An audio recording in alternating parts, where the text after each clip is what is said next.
There we go, a little Doctor Who introduction for this evening's Monster of the Week, because I'm playing with the slider on the screen. It was easier to manage my sound that way. Hi, good evening. Welcome to Garbler Games. As you can see, we're back with part 2 of our Heist story, Heistier. And we'll be picking up from last week, where previously on Monster of the Week. We broke into a casino, but we didn't actually break into it because Elvis ran it, and that was pretty chill. You never have to break into a casino that Elvis runs. Yeah, you never. I mean, I don't want to say you do want to because he's super chill, but you never want to. Yeah, I mean, so Paz and Aggie got kidnapped by weird wizards. And I know some people will be saying, "Oh, wizards are weird." No, these were the bad kind of weirds, you know, the not fun weird. And they were basically blackmailing us to steal from the Elvis casino. I know it had a name. Graceland. Graceland. There you go. Yeah. And we did that. Billy was amazing, truly just blowing both Anderson and Nye's mind with the genius of his Yeah, I'm still blown away. I was talking to other people about that. I was like, oh my god, it was a work of beauty. It was just amazing. Like, yes, I'll use this ability and this ability in tandem, and there we go. I've just won the whole table. Yeah, Leon had been stockpiling superpowers. Yeah, we did a bit of gambling to win the, what was it? We needed $1.2 million. It ended up with $2 million. And a Maserati. And a 1980s Maserati. Yes. Which is a very ugly car that I love. Because I like ugly cars. However... sorry. And what else did you have to steal? So we had to steal a big feather that was like kind of a fossil feather, which... And the nerd in me had to resist so hard, Ben. But I will say, because I imagine there will be one paleontology nerd, if Archaeopteryx is being compared to a thunderbird, then that would be weird because Archaeopteryx comes from Europe, specifically like Germany and stuff. However, now that I've said that loud, I could see perhaps... No, also they're very tiny. Anyway, I don't want to do that. Yeah, they were kind of turkey-sized, weren't they, really? Yeah. Sorry, I hate doing that nerdy stuff, but I just thought, fuck it. We're friends. You know I'm being teasingly. Yeah, I'm not mean to. Don't be that person who's like, I'm a know-it-all. That justifies me telling other people what to do. Anyway, we managed to resolve the event peacefully by taking a fake feather and taking a teeny weeny chunk of the real feather, hiding it on it so it looks like the real feather. However, this didn't resolve anything because we've decided that fuck it, we're not going to actually let them win. We're going to, play it up, and then we're going to break in. Probably not save them because they're probably saving themselves as we speak. However, we do want to find out what this evil group were doing because they sound pretty evil. And also, we need the surrounding 8-mile radius not to be, just totaled by both Aggie and Paz's powers. So we're hopefully going to get there, probably to actually save some of those goons. Yeah, before. By our powers combined, you are not getting Captain Planet. No, we need to help us, please. They've set fire to the water. How is that possible? Time for action. Time for Agent Anderson's action. Time for Billy to sit in the van and watch. Nah, we'll probably need to hack into some systems. Maybe you could type like really fast. Yeah? Or just have some binoculars and go on your left. You could be his man in the chair. Billy, they're firing hypersonic rounds at me. On your left is not. Fuck, that's the spleen. So at the end of our previously on thing, we had the lovely image of the two of you driving your cars now that you have a stable thereof, back out of Pennsylvania and back towards the not so secret safe house. Yes, we're off. Where there's an evening of tense walking backwards and forwards in the living room. Yes. and occasionally eating cold pizza out of a box. Exactly. Before, sorry, I'm in my bunker message today. In paper. What was that, Ben? Sorry, I missed that. I was just pointing out my lovely bunker. Yes, for it's a this very evening. nice bunker. I like nice it. bunker. Yes. Yes. So I imagine we. Right. Okay. This is probably we'll do this in character. So Billy, what is the plan? Are we planning to legitimately do the thing they said and kind of lure them out, or are we just going to say fuck it and go in guns blazing? I guess if we lure some of them out and then go in, there'll be less of them in. That's see, this is why you're the brains, because that's quite smart. Okay, so Billy, if you can set up the ad with the specifications, because this guy sounds like the kind of anal arsehole who's gonna get really pernickety if we don't do exactly what he says. Even if I can be honest, having reread the exact instructions, we could put a lot more flair into this, but I don't know. He seems quite a dry individual. I will make some phone calls because we're gonna need backup, a lot of backup. I'm gonna have to pull some strings. Unfortunately, most of my strings are threadbare, so we're going to have to hope the agency. Oh fuck!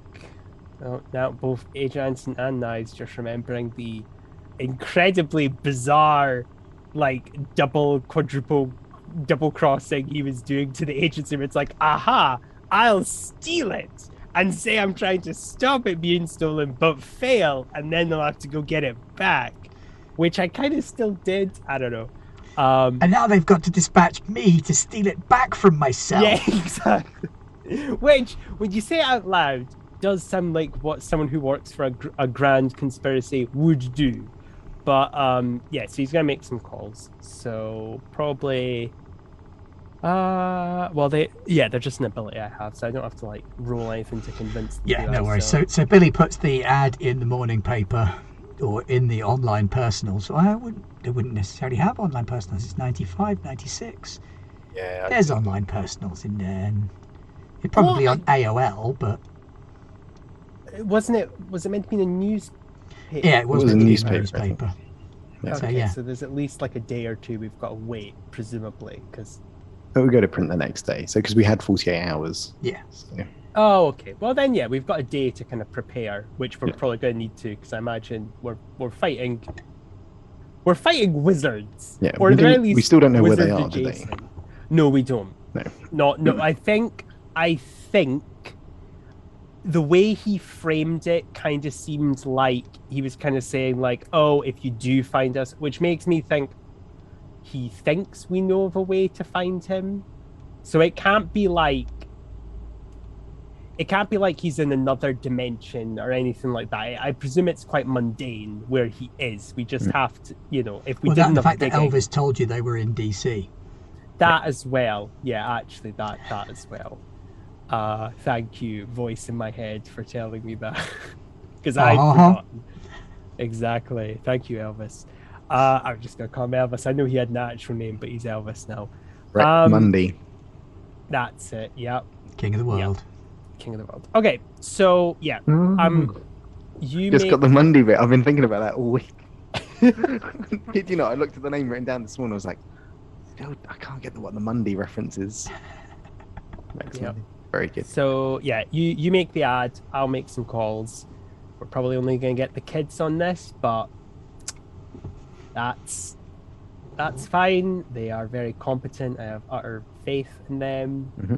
That's not actually said with sarcasm. Nice saying that with sarcasm, but Anderson is trying to say that with all the genuine. Nye probably doesn't have contacts to weird extra-governmental paramilitary organisations, though. So no, not anymore. No, not since I got sacked. No. So yeah. Okay, so who are you calling? What is this thing that you're using? Well, I have an ability, you see. Haha, it's not really an ability. So it's just called, on my sheet, it's just oh boy, what was it? Yeah. So get a command of an agency team of monster hunters. We met them when I was GMing, not last week, but the last time we played. They go by, and I realize I didn't say this on the stream, so it probably didn't come up, but I'm a nerd. So I basically named all of them, or their code names, because they have code names, are after the fairies out of Midsummer's Night Dream. So Moth, Mustard Seed, Peasley Bot, I can't say the other one. I fucked up when I was actually doing it. Not Puck, because I thought that'd be too on the nose. I had to go for a... Plus, Puck wasn't really one of the servant Fae. He was kind of an entity in and of his own right. Yes, technically he served the King of the Fae, but he really didn't, did he? See, you're here for the Shakespeare nerd references, right? That's where we went. I'm not gonna have to remember what the fuck I called. No, there'll be a stream where I can show off some sort of knowledge. Peasley Bottom, that was it. Blossom. Peasley Blossom. That's the one, yeah. And Robin Goodfellow. No. No, he could put a girdle around the world in 40 minutes. You wouldn't want him. Cobweb, that was it. Peas Blossom, Cobweb, Moth, and Mustard Seed. So they are his... I didn't really establish what they are. They're like his... Not necessarily protege, but they're a lot greener than he is, and the agency likes to give green agents kind of basically a mentor slash supervisor. Yeah, well, also like if they fuck up badly enough to expose the agency. Not that Agent Anderson really likes to think about that part of the job. If we spirits have offended, tough. Pop a cap in their head. I mean, yeah, that probably explains why he has an awkward relationship with them, because they probably know as well not to fuck up. But yeah, so he's not. But who was Anderson's supervisor? No. So yeah, he'll give them a phone. He'll probably call Moth, because she's kind of they don't have a leader, but she's kind of the one that they're all quite happy to. Yeah, they're the ones that they're happier to defer to. Like a field leader, like a slightly senior agent. Yeah. Mm-hmm. Yeah. She's the most well-rounded out of all of them, because the other three have more specialities. Okay, so you're calling them in, and what's the brief that you want to give them? Oh boy, especially. Are they coming to you, or are they just receiving instructions via phone and going to do it? They are... Oh, that is a good question. Did we get specifics in DC where the No, the you only guys got told they're in DC, because Elvis doesn't know where they are either. Can I make a roll for something? Oh no, where are my dice? There they are. No, there they are. The roll I would like to make is, I guess it would be an act under pressure, because it doesn't really fit under any of the others, which is basically...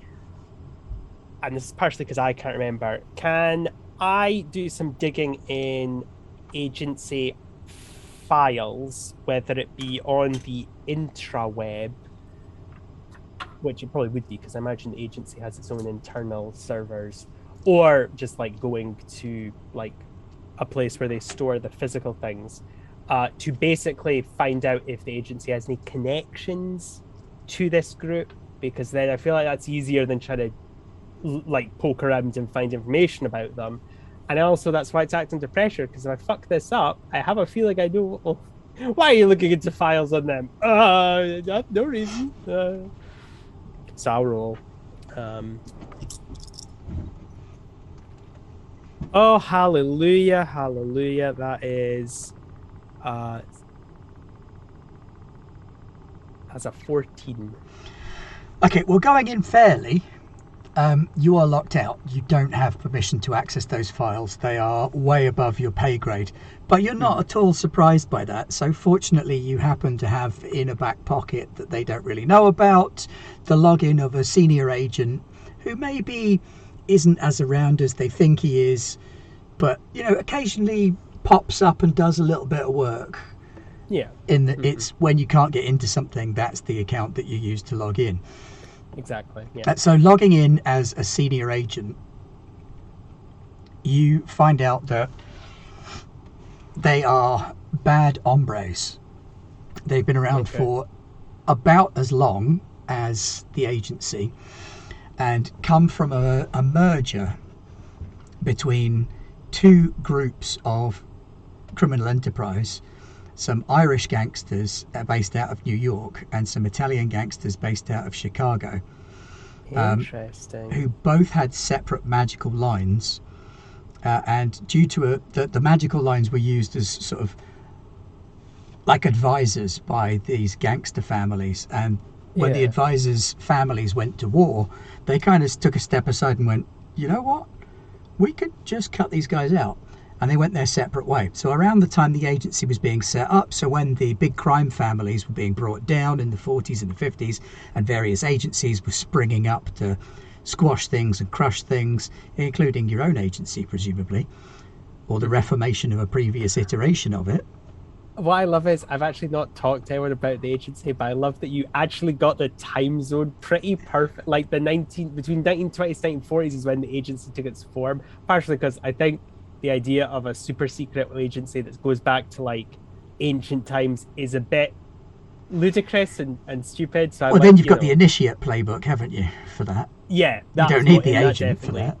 No, yeah, the Initiate is definitely more like we were here when Alexander. So yeah, at about the time the agency was being set up, there were also these crime families who happened to have some magically inclined individuals among them. Said magically inclined individuals took themselves out of the gang war just as the gangs were being shut down by federal agencies and dropped off the map. But your agency is aware that when they dropped off the map, they merged to create a separate organization referred to as the Guild. Mm-hmm. Their leader is not from either of those families, but is some kind of powerful magical entity that they refer to as the Eternal. Shit, okay. Nothing is known about the Eternal. Are they actually an Eternal? What kind? Exactly. Allegedly, they have a founder that lives forever and cannot be killed.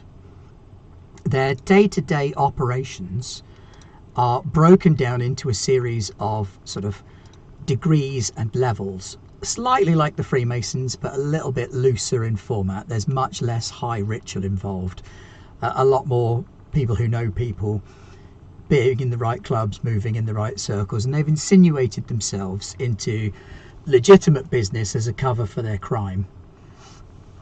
So their day-to-day operation is run by one called Excellency.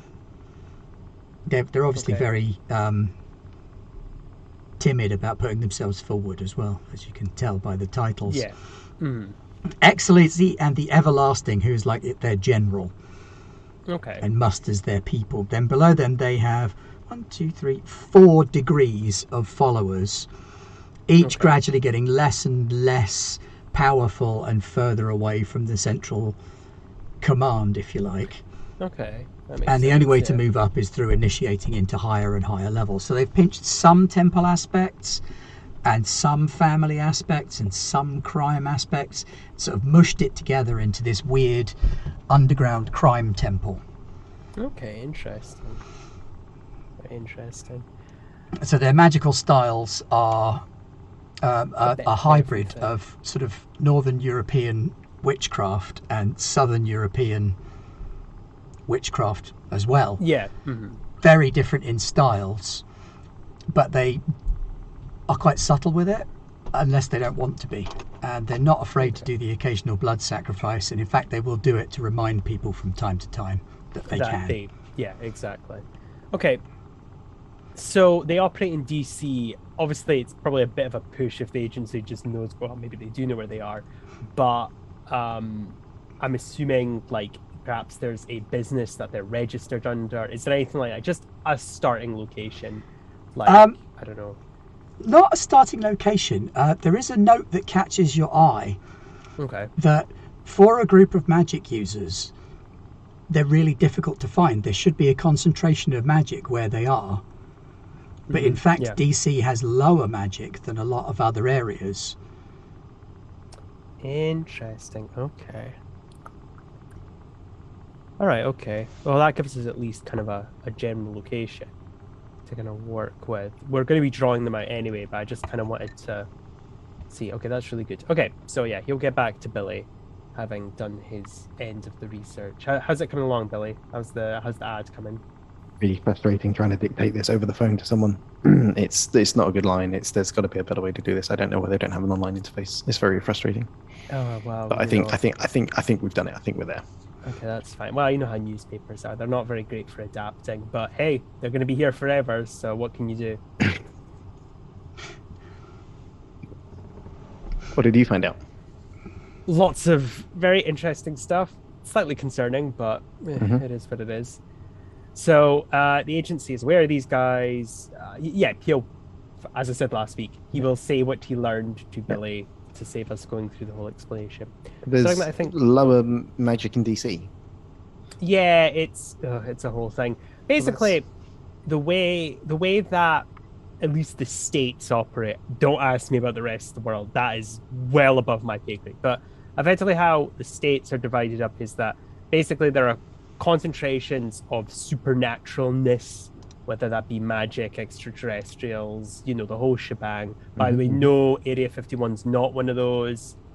That's for the tourists. We made that up. Obviously, Air Force Base, we all know. Oh yeah, no, they do their own secret creepy stuff there, but it's not our secret creepy stuff. Don't worry. Well, worry, but Anyway, so yeah, basically the way it is the whole country is divided up into these kind of areas, and generally speaking, the agency kind of slides more towards the less supernaturally, and it kind of sets a balance because it means there are some places we don't go, and there are places that we do go. And DC is one where we go a lot. So I imagine. Which is why I'm surprised they were there. I mean, I would have expected them to be like, I don't know, there's some other... I mean, there's one city that shall remain unnamed. Because that city... Oh boy, let's just say, if I ever have to go there, it will be in a coffin and on fire and never there. So, no. Leon, what does Billy know about ley lines? Just kind of general research. He's more on his tech side than necessarily his magical side, but he tries to always relate everything back to data. So because Elvis did mention something about ley lines as well. Yes, I do remember now. But yeah, that I guess that's a smarter way than my bizarrely convoluted and silly way. It's basically how it is. There's places that the agency is more comfortable operating in, like DC, and there are other places that they're not. And kind of the middle ground is where we are. In a kind of hazy, we're not really sure how much power the supernatural, and when I say supernatural, bear in mind I mean the whole spectrum, from heaven and hell to the Fey realm, all the way to that weird creepy place known as Kansas. Apologies anyone who lives in Kansas, I'm sure you're all very lovely people. So Billy's having two thoughts processing on like methods for finding things. So he's like, well, two things come to mind, and it's a mistake quite a lot of people make when they're trying to hide things, is people encrypt their data when they go on the internet, because that way no one can see what they're doing.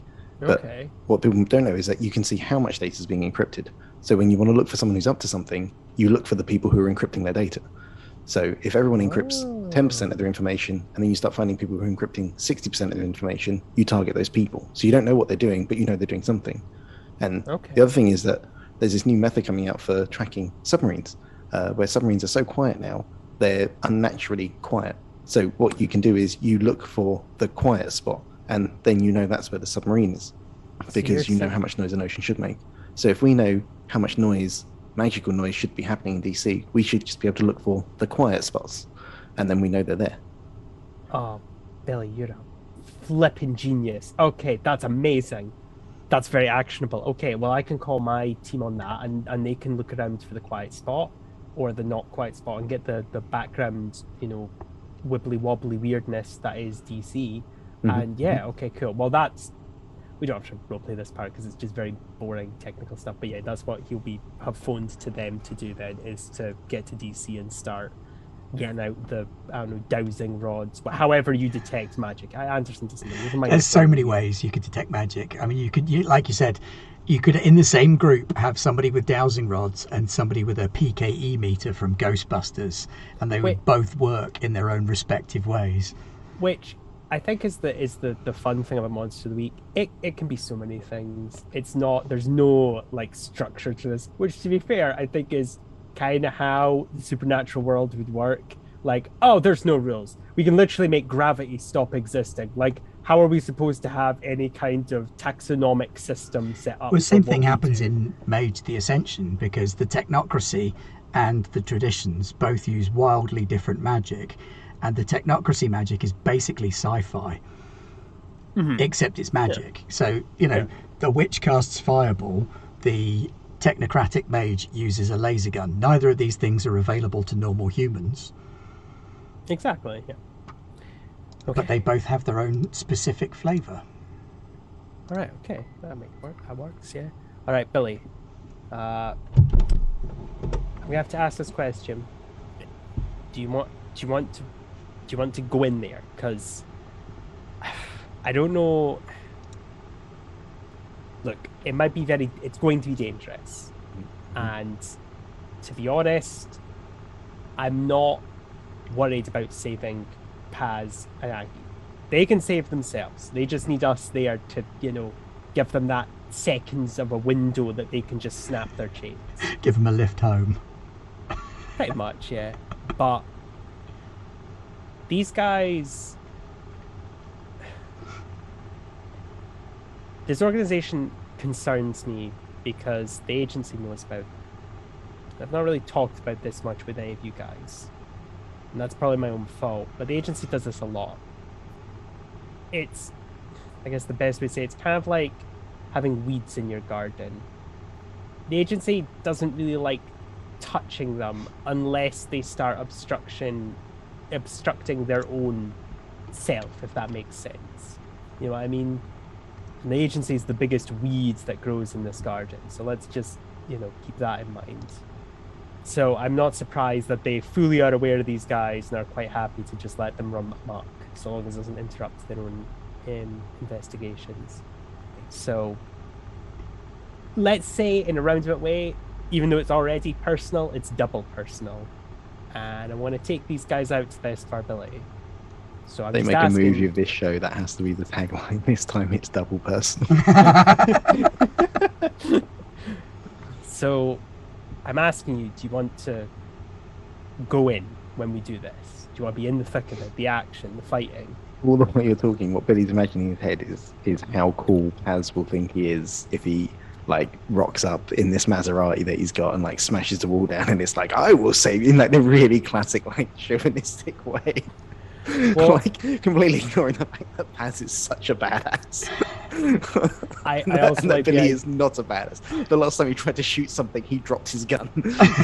Oh yeah, was that and then jumped out a window and broke 2 of his limbs, if I recall. That was the most kick-ass Billy got to do. Was Aggie came in to warn him and help, and he just ran away out of a window and left Aggie in the room with this giant spider monster.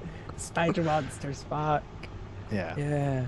So Billy's quite amped up to be I'm gonna be really heroic. Okay. Well, Camouflage you'll be in. Comes out.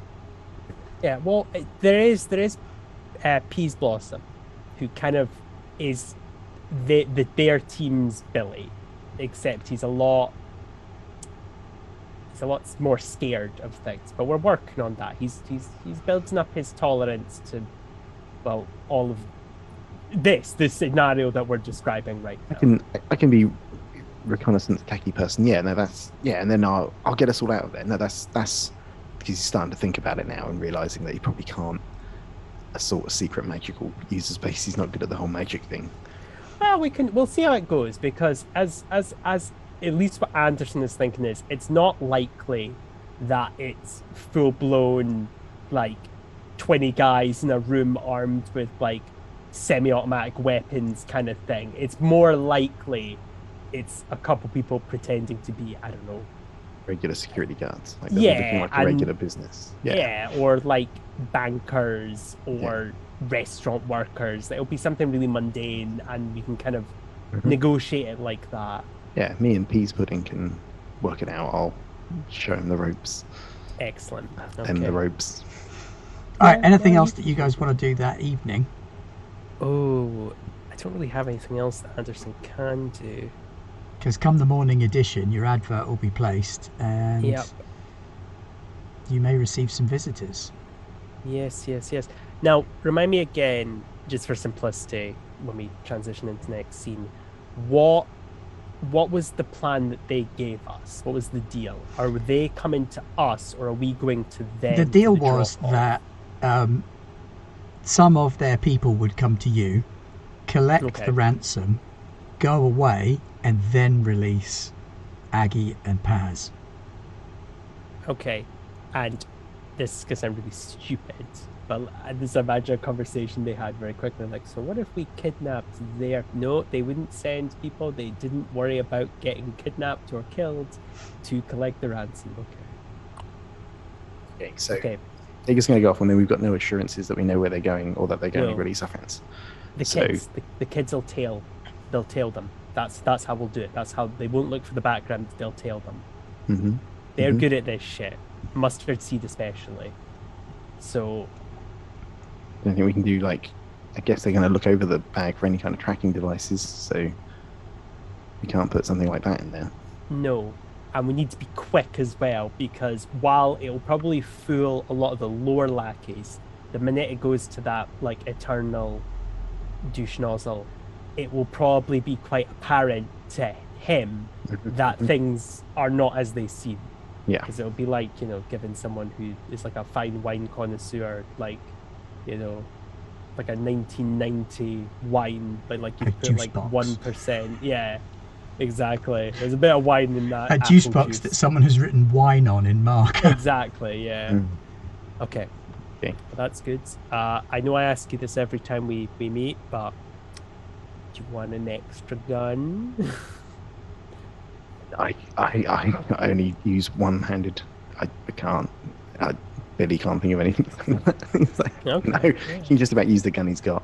I guess maybe a shotgun might make more sense for Billy to use rather than his handgun. Do you know what the actual problem is? Anderson, so this is something I haven't done. I also don't really... I've actually talked to other people about this, how weapons work, because... So for those who haven't played Monster Week, there's not really an economy. You just have... If the game says you have something, you simply have it. Weapons can be lost. I have always gone the assumption that a weapon can be just you pick it up again, especially since we're in the States, so getting weapons is not difficult. Sorry, all our American viewers, but I imagine you can buy guns in corner shops over there. Yeah. To be fair, you can. I do apologize. In some states, especially. Where are you going? I'm just popping down to Argos. Oh, pick us up a gun while you're there. For fairness, some of the weapons in this are things that, like a big knife or a baseball bat. So they also have the argument of, well, these are just pedestrian things you can buy. So I lost my shotgun because I gave it to our cheerleader friend, and this was ages ago. Do you remember that when we stormed like a tech compound? Yeah. So I replaced it with a hunting rifle. Oh. So you can have a hunt. Well, because I felt it was a bit cheesy to be like, well, you just pick some of their shotgun. I thought, well, I'll mix it up a bit. Billy doesn't have a hunting rifle. That's much fine. more you can have a 9mm is the only other thing. I've got my regular gun, so I'll stick with my gun. Pistol. But yeah, aside from that, but that was how I think I've talked about this at least once with somebody. I don't know if somebody's in the call right now, but at some point I said, yeah, I think that's the fairest way to do it, because there's no point. But also, like, not getting more weapons than you start with is also a bit cheesy. It's just the professional gets 3 because that's the professional. Cool. Really trying to think of other bits to prepare and plan for on such short notice that require any kind of tech. Any tech stuff. I don't know. I don't know what their security is going to be like tech wise. I imagine it's going to lean more. I mean, the Stammobile's pretty armored up anyway, isn't it? So yep. I have this sort of mental image that Stan will just like go to sleep for a couple of hours because he's an agent and they can do that, whereas Billy is utterly wired to the eyeballs and is probably going to make it through the next 2 days purely on energy drinks. Going to be researching just random companies as much as he can through, like, based in DC, just to try and see if there's any patterns or anything. You can see, like, clever names, decoding. Okay, well, like, act under pressure while you're doing that, and we'll see if you come across anything exciting. Just anything like, they leave you the codes or something. 7. Oh, +1, so 8. All right, so your head is full to bursting with data about DC-based companies. There are patterns there, but there are so many patterns that there is a real risk of the tangent you go on being insane as much as right or wrong. So some of the things that are in there's just so much information to pass that trying to keep it all straight in your head is going to give you a lot of distraction.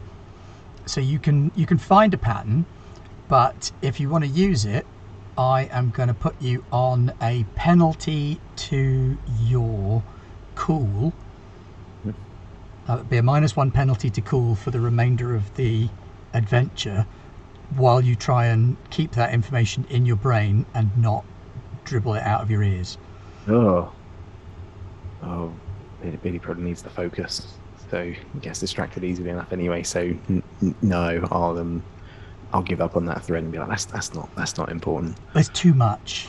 I can come back to that later. Yeah. Okay, that's fine. That was our only chance there. Yeah, no, I'm joking. That was a good call. Because when you're in a firefight, having cool is definitely something you want to have. So the first thing that happens in the morning, well, for Billy, the first thing that happens in the morning is that he notices it's light. The first thing that happens for Anderson is that your phone goes and it's the kids. Okay. It is in fact Moth. Okay. Boss, hey, we've Moth. got something. Okay, yeah, what's up? Peas Blossom says there's 4 cold spots. Okay. And there shouldn't be cold spots where there are cold spots. DC, what did you say? She kind of goes off to the, what did you say? 6 ley lines going in, but 4 ley lines worth of information. Not information, 4 ley lines worth of. What? I'm not saying that. Energistic potential. Okay. No, that's good. Pooling, and then 4 spots where there's just dead zones. All right. Okay. Like the magic goes in. Oh, I said magic, but it doesn't come out. Okay. No, that makes sense. All right. Okay. Damn. All right. Okay. How about we? Fuck. We'd have to try and split this difference somehow. Okay. We're gonna do the handover today. I need you guys to trail them to wherever they go. I'm going to probably make the assertion that they're going to be near one of those cold spots. So keep that data set on hand and try and compare. Do not put yourselves at risk. Do not blow your covers. And whatever you do, for the love of God, do not kill anyone. Okay? Billy's voice kind of half got an ear out from these conversations because he tries to take note of all the code words to write down because he can look for them elsewhere surreptitiously without Agent Anderson noticing that he's trying to listen in all the time. But that like makes him go like, oh God. Okay, so yeah, we'll do the drop off. If it comes down to it, we'll split up. All right, you guys take 2 of them and we'll take the other 2. All right, Chief. All right, good. Right, speak to you soon. Clicks off. Okay, Billy. So, oh boy, you ready for this? Yeah. All right. Yeah, we should. Yeah. Should I The easy hide? part. Maybe No, one of us don't should hide. No, please don't hide. That will look so terrible if they catch you. Okay. Just, we're gonna do this. We've got the easy job. It's the kids that got the hard job, and then we've got the doubly hard job. So, it's all swings and roundabouts. So after about another hour or so, a car pulls up at the end of the. You're in an apartment, not a house now. Yeah, an apartment. Yeah, I So think we've rationalized that it's a one room. Like they only have one of the apartment bits, but whatever it's called. Complex. Homes. Yeah. Complex. Yeah, but everyone shares one of the complex's bits rather than everyone having their own little house. Yeah. I'll probably have to get rectified at some point. So Yeah, you'd be keeping an eye on cars, and the classic nondescript American sedan pulls into the car park. Billy, it's not one of the ones that belongs to any of the residents, because you've probably got them tabulated and like a list of what time they clock in and clock out every day for the last 3 months.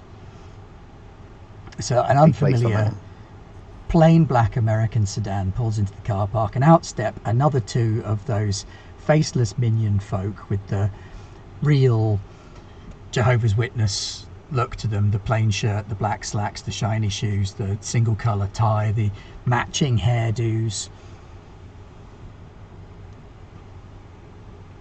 Okay. Yeah. And they come up to the apartment, and there's a knock at the door. Yep. Nonchalant, straightens the tie, fixes the suit, opens the door. Hello, we're here to collect a delivery, I believe, from a Mr. Anderson. Yep, no problem. Let me just get it. Yo, go over. Here, I think we will have tried to like surreptitiously disguise it, not because we care if they get caught with it, but more because it looks like we're actually trying to make an effort. You know what I mean? Like, it kind of looks like we're aware that we need to pretend. So, hand it over.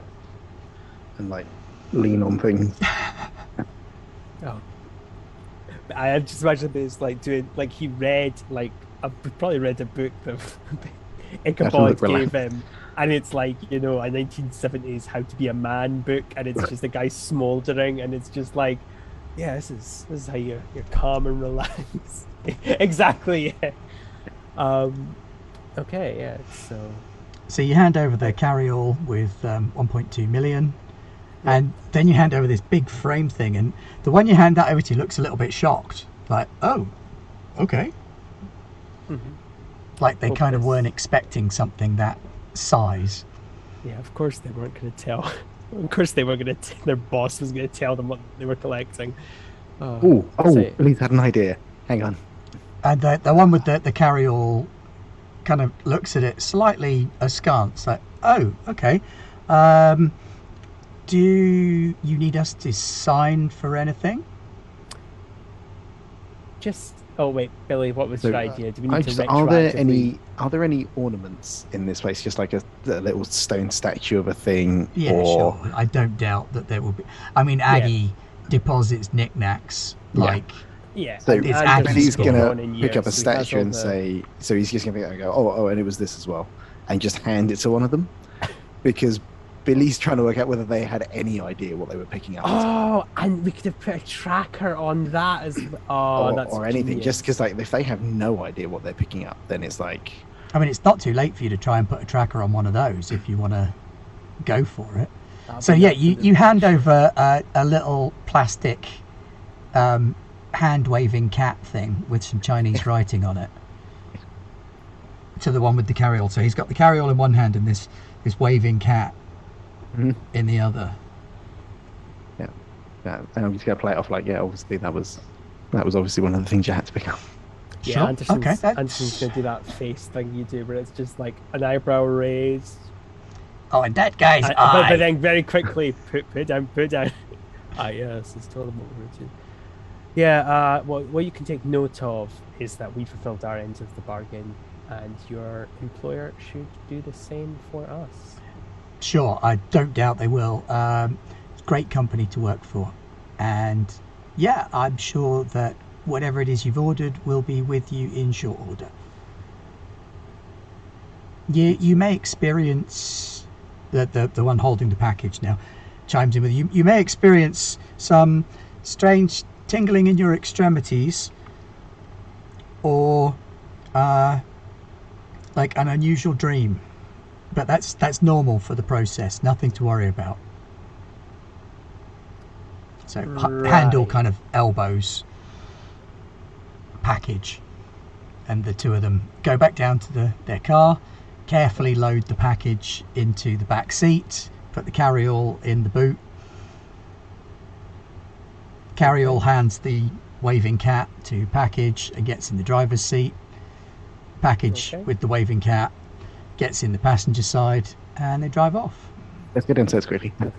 Yes. So, what do we want to stick with the plan that the kids will be trailing them, or do we want to have done a retroactive, put a bug on the useless ornament? Feel bad because I didn't think of it. If you roll act under pressure, there we go. Thank you. Google says it's a Maneki Neko. Oh, well, there we go. Thank you. I did know the name. Thanks, John. Friend makes some yeah, actually, we really should be giving it the name that it goes by. Yes, so I shouldn't have called it useless. That was very rude of me. Yes. So it's if you, I would say, and obviously Ben, you have final veto. If you were to roll out under pressure, you could even argue that you slapped it on as it was happening. That under pressure is like. It's very vague, but literally it's just when you have to do something. I'm fine with you doing an act under pressure roll to have snuck either of you. If you want it to go on the ornament, then it kind of needs to be Leon that does it. And if you want to try and bug one of these pledges, then Nye, you probably need to do it. So are you marking the item or are you marking the people? I feel like because bear in mind, if we fail, even if we get a mixed success, bad stuff happens. So we need to basically get 10. You can go for it then, because I'm not very cool. No, I mean, this was Billy at the time. All right. How about we say Anderson is doing the bugging them on Billy their just person? I don't know, like when they shook hands or something. Yeah. Because I feel like it'd be cheating if it was like, Billy had this idea and acted upon it, but Anderson is rolling. Like I feel like that would be cheesing it a bit. So yeah, Billy just gave them the ornament. Anderson's an opportunist and would probably have read the room a little bit and seen that these were low-level flunkies and probably not as adept at the shady side of things. Your boss also ordered this bag of tracking devices. Oh yeah, like we could have even gotten like the ones that banks use for the banknotes, honestly. Okay, that's Sounds like a bad sound. Not a failure, but it's one off a success. It's a 9. It's a 9. So yeah. But that is, to be fair, we are putting a tracker on someone. So I imagine someone's gonna go, wait a minute. So yeah, you can put the tracker on him, but in so doing, you will receive a mystery prize that I won't tell you about. Oh, lovely. Yay. Yay. Okay. For the Stanmobile. Yeah, well, we're probably going to... So you're doing it or not doing it? Doing it, not doing it. Oh, you're giving me the choice? Yeah, okay, that's what it says on a 7. You have a worse outcome, hard choice, or price to pay. Well, so it's a hard choice / price to pay. You can get the bug on him, but there is a consequence that I won't tell you about now that will apply later. Ah, shit. The only reason why I'm hesitating, though, is simply because I'm thinking, well, we've already got the kids tracking them themselves. But now I'm also thinking, well, how well are they going to do? Because I don't get to roll for them. That's Ben. I'll put faith in them. I think he'll kind of have that moment where he's like, I can do it. But a combination of knowing what's at stake and also that in doing so he's not putting faith or trust into his teammates is making him think, yep, no, I'm not going to do this. Okay, so when you go in to slap the bug on, you're going for a watch bug. Yeah. And as you go in to place the watch bug, because you're shaking hands with the guy, you notice that there's a little tattoo just under his watch strap that looks like a kind of mystical symbol. And you're like, yeah, maybe I won't put that there. Yeah. Oh boy. Okay, well, I'm glad I avoided that concern. Okay. Yeah, right. So we've not done that, but the kids are on the case. All right. So, yeah, we'll be getting in the Stanmobile, but the plan is we're going to wait until they have followed them to wherever those guys are. So Peace Blossom calls you. Okay. A few seconds later. Agent Anderson, Martha's driving. She's got them in her sights. Black sedan, registration, and he rattles off the registration number for you. Yep, no problem. Because I don't know how American registration plates work. Nor do I, but let's not let that stop us. And we're on them. Good job. Stay on them. Report back to me when they stop. Give me the location, details on the building, etc., etc. And then I need you guys to stay put. Don't try and do anything. No heroics, no chivalry, none of this stuff. Just wait until we're there. And then we can... Yeah, it's not you I'm worried about, Peas the Blossom. It's not you I'm worried about. Yep. So just... Okay. We'll catch you up when you get there, okay? We'll be ringing the big guns. All right. Okay. Yep. Oh. Right. Well, you know the way to DC, so you could just head that way. To DC. Yep. I try and contact my net friends on the way. I want to see about them again. You can give them a No, I love it. I loved them last time. Burnt some bridges last time, so I guess that group's out. or one of the three's gone, so let's say Anarch's not available now. So we've got Plague and Reroll. So I want to try and get them to... I'm going to ask them about the number plate, basically, to find out like if the car's registered to a specific person or a company, as a way to try and dig in again on what company could be a front for this organisation. Okay. So I would like to contact my net friends on Charm +0. 3. On a failure, you burn some bridges. Yeah. So Rio's like, for fuck's sake. God, Billy is not liked in his net community, is he? Billy, seriously, you used to be cool, man. You've got us doing go for work on number plates? I imagine Come they hate on, this man. white hat stuff. Oh, I crashed a dam for you last time. I also... I really want us to play that adventure. Oh yeah, no, it's like Sherlock Holmes, where it's like, yes, the adventure of the giant Bornean rat, and it's like, why are we never getting that adventure, Holmes? Rat of Sumatra, isn't it? Rat King of Sumatra. Yeah. And you're like, that's a story there. Don't worry, Billy. Asharadel still loves you. Yay, thank you. That's nice. Yes, thank you. And he just kind of cuts you off. Like, he's pissed that you asked him to do grunt work. I do feel like the irony is you always softball them. Like, you're always like, okay, I'm not asking you guys to do crimes per se. And they actually went like, no, have us ask us to do crimes. Big, dramatic, exciting crimes. You want us to make every ATM in Austin, Texas spill out all of its money? Cool. Tracking a number plate? Yeah. Yeah, they kind of have a bit of a go at you and hang up. I'm going to think of a lie to tell Agent Anderson so I don't lose person expertise. Everything all right, Billy? Yeah, the internet turned off, so they can't help. Oh, yeah, I've heard about that. It's quite seasonal, isn't it? Like when it gets too cold, the waves don't carry as far, do they? Yeah, it goes stale if it doesn't get refreshed. Okay, yeah, it must be a cold snap has flown in over and messed up the internet waves. Okay, well, don't worry about it. It's fine. We can come up with a solution. If they're taking it to a transportation site, like, you know, a temporary holding place, even that will have favor to us because we can start knocking some heads around if we need to. Not that I would like to do that, but also, I'm an agent, so.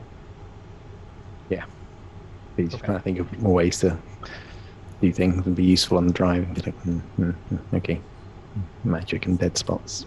Just putting on the number station. Yeah. Oh, that will help. Yeah. Sounds bad. It's also better than letting anyone else choose the music. Yeah. Pretty much, yeah. Well, no one else in the car to decide. I don't even know what Anderson listens to anymore. Now, the good thing about being Agent Anderson is that you've got a federal badge in the car, so you can use federal parking. Score. Perfect, yeah. Which is great, awesome. because parking in DC is extravagant, and you don't want to pay that. That's horrible. How much an hour? True.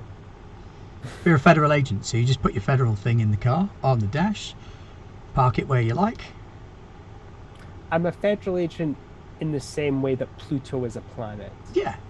It's like, yeah, if the person doesn't know what those words mean, then yeah, I am definitely a federal agent. But it's going to be enough to confuse a meter maid. Yeah, of course. Sure, yeah, if exactly. an FBI director walks past and looks at it, that would be really unfortunate, but also quite unlikely. Exactly. So, we will probably just wait then until we get some kind of phone call back relating to the... Okay, you get a call from Twig. Okay. Chief? Yep, hi. We switched over cars so we could track them. Me and Cobweb took the second leg of the journey. They've just pulled into one of the cold spots that I told that we told you about. It's a parking garage on the outside of town. Okay. Looks like a park and ride kind of thing. All right. Okay. Stay posted there. What we'll do is we'll hold out for 10 minutes to see if they leave the area, because as I said, this might be just a transitionary point. This might be a place that they just wait in case they are being tailed. We don't know their exact details. The guys we talked to didn't seem the most aware of what was going on, but you never know. Facades are an amazing thing when used against you. So hold up and just phone me back in about 5-10 minutes to see if they move on. If they don't, we'll make our way over to you. Oh, okay? Hey, wait. What? Yep. No, what? They're coming out. Oh, shit. Okay. 2 guys, carry-all, package, Maneki Neko. Okay. Shit. Yeah, the cat was a good touch. It makes it much easier to spot them. Because they're making this face. Yeah, exactly. Right, what do you want us to do? Do you want us to follow? They're on follow, foot. But keep a safe distance. We will make our way over to there to join you. Okay. All right. Right, Billy. We've got our location. Let's go. Okay. Billy's got too much adrenaline. He's going to slap the dash. Yeah, no, it's fine. And you really slowly drive through DC during the day. Okay. So you get to where cocksucker 2 times in a row. She's like, cocksucker, I'm driving at the same speed as you are, my sir. What the fuck? Okay, we're expecting to what? Go into a building? Yeah, probably a building. Maybe a building? Yeah, probably. Okay. It probably means when they went to a park and ride, I thought maybe they were going to hand the package off to someone else. That was my thought as well. Hence why I told them to hang around, because we don't want to run over there if they're just exchanging it for more higher up level people to take a hold of. But it sounds like they're heading over to their place of business. Jesus Christ, that person just... Traffic, man. Fucking DC. I mean, yeah, sorry. So eventually... I really thought you were talking to someone else. No, he's talking while driving. The role. So you make your way over there and you pull up on this parking garage, and it's real brutalist architecture. It's this big, chunky, grey block building, all concrete, dark grey, miserable looking, pretty ugly. Looks to be about 5 or 6 stories high, loads and loads of cars on it. Okay. Cobweb is leaning up against their car, and you can see Twig about half a mile away down the street. Is Twig meant to be mustard seeds? Because I don't know. Yes. Sorry, no, it's my fault for getting the names mixed up. Hey. That's it. He's gone. We've lost him. Yeah, I just like Billy's got all their names wrong. So he's Billy covered in thinks shame, so he's left. Billy thinks they're called Moose Ketchup, Peas Pudding, and I just forgot the other. Sorry about that. That's all right. We were just joking that I'd offended you deeply by getting the names wrong, and you just walked off. No. Brutalist architecture is like lots of concrete architecture at Shadriel, so it's like very blocky, square concrete. The Barbican in London is an example of brutalist architecture. If I remember correctly, it's kind of meant that it's like industrial, thick, chunky, heavy, very unadorned, quite unattractive buildings in general, but kind of iconic. It's getting a bit of a resurgence. It's getting a bit hipster now to like brutalist architecture again. It is also quite iconic because it tells a story that kind of comes out of the 50s very much. It's a post-World War II thing. A lot of places that had to rebuild quickly. Yeah. So they threw up these big, chunky, ugly buildings that they could just do stuff in because they were more concerned about having the space to do stuff than I believe making it's kind of the a space social look pretty. rejection about like spending so much money on extravagant buildings when everyone was kind of depressed and everyone was struggling with money, so it was kind of seen as a mockery to throw up really nice looking stuff. So it's like, well, hang on, don't take the piss like with big ornamental things. Welcome to God Black Games. Come for the games, stay for the lessons. Well, and also why that kind of architecture is found in places that weren't touched by the war is for as Leon was saying, like even in the States, there was this kind of like, hey, we've just come out of war, we spent a shit ton of money, let's not fancy it up, let's just have buildings. And also because it was a new thing to be able to build such large concrete structures like that. So it seemed like architects were like, this is amazing. Look at what we can do with concrete. This is incredible. Exactly. So they did a lot of stuff. So here's an 8-story tall block of concrete with tiny windows. Yeah. I'm now waiting for the architecture nerds who are like, actually, you got it incredibly wrong. It's for these reasons. Come at us, architecture nerds. All my information comes from an episode of 99% Invisible I listened to about 3 years ago. So. I listened to 99% Invisible. Okay, cool. It's like one of the best podcasts. They are very good. I like them. Anyway, so we also do adverts. Yeah, so it's okay. I thought Twig was another agent that you had very kindly given me, and I was like, well, I'm not going to say no. I'm not going to give a gift horse in the mouth. I don't know where Twig came from, to be honest. Yeah, Mustard Seed's Mustard Seed. Presume. Yeah. Cobweb is the other. Yeah, it's more. So Mustard Seed's half a mile away. Okay, yeah. But they've got a stick of licorice in their mouth, which they're chewing, and that's a twig. There you go. Yeah, that does sound like Mustard Seeds. What a save. Exactly. Consummate professionalism. There you go. Exactly. All right, so yeah, they're about half a mile away, and they're sort of loitering on a street corner, doing their best to look subtle. They're not doing too bad a job at it. They're kind of stood at a coffee stand at the street, peering around it occasionally. Yeah, they're in, like, I think that's the thing I kind of imagine with the agency garb, is that it's, okay, very bizarre nitpick that I have. Something that I thought was interesting with Men in Black is that the suits that they wear are a bit too formal, if that makes sense. They're the kind of things you would wear to a solemn occasion. But I think what the intention, at least from my perspective, is to just make them look like businessmen. And I think that's what the agents wear, is like what you would expect a business person to be wearing. Like, unofficial to wear. Yeah, I mean, they totally blend in DC. In the middle of the day. Billy looks like a federal agent, or he looks like an overworked clerk for a federal agency because he wears his shirt. Because he wears kind of like a suit, but he doesn't have a tie, and he's got his long jacket on. Oh yeah, he looks like an incredibly disheveled like Fox Mulder. You just think he's like an accountant. Like if he's a federal person, he's like some sort of forensic accountant or something. So he just looks. To be fair, Billy is a forensic accountant. He kind of blends in DC. Yeah. Well, I think that's the thing, is that, I mean, obviously Paz and Aggie and Ichabod and Leopold, actually, with the exception of Billy, I think all the rest of them stand out quite a lot. I don't know. I think that Ichabod could quite easily pass for a park ranger or something like that. If you put him in uniform, he probably looks like someone who could be an agent just out of uniform. Yeah, fair enough. I didn't really think about it that way. Yes, so that's why I was saying, like, I think probably if you would allow me to, I think probably more what these kids would struggle with. I say kids, they're in their 20s, they're basically the same age as IRL now. It's probably more the attitude, where it's kind of like, maybe they're not disguising the whole I could kill you with a stretch of my arm kind of thing. Yeah. Like, here's your coffee. Ooh. So yeah, Cobweb's... Worst vibes from you. He just drinks the coffee hot, like doesn't blow on it or anything, just thank you. Just drinks it, like glug, glug, glug. Cobweb sees you get out the car and he says, Mustard Seeds got them in view.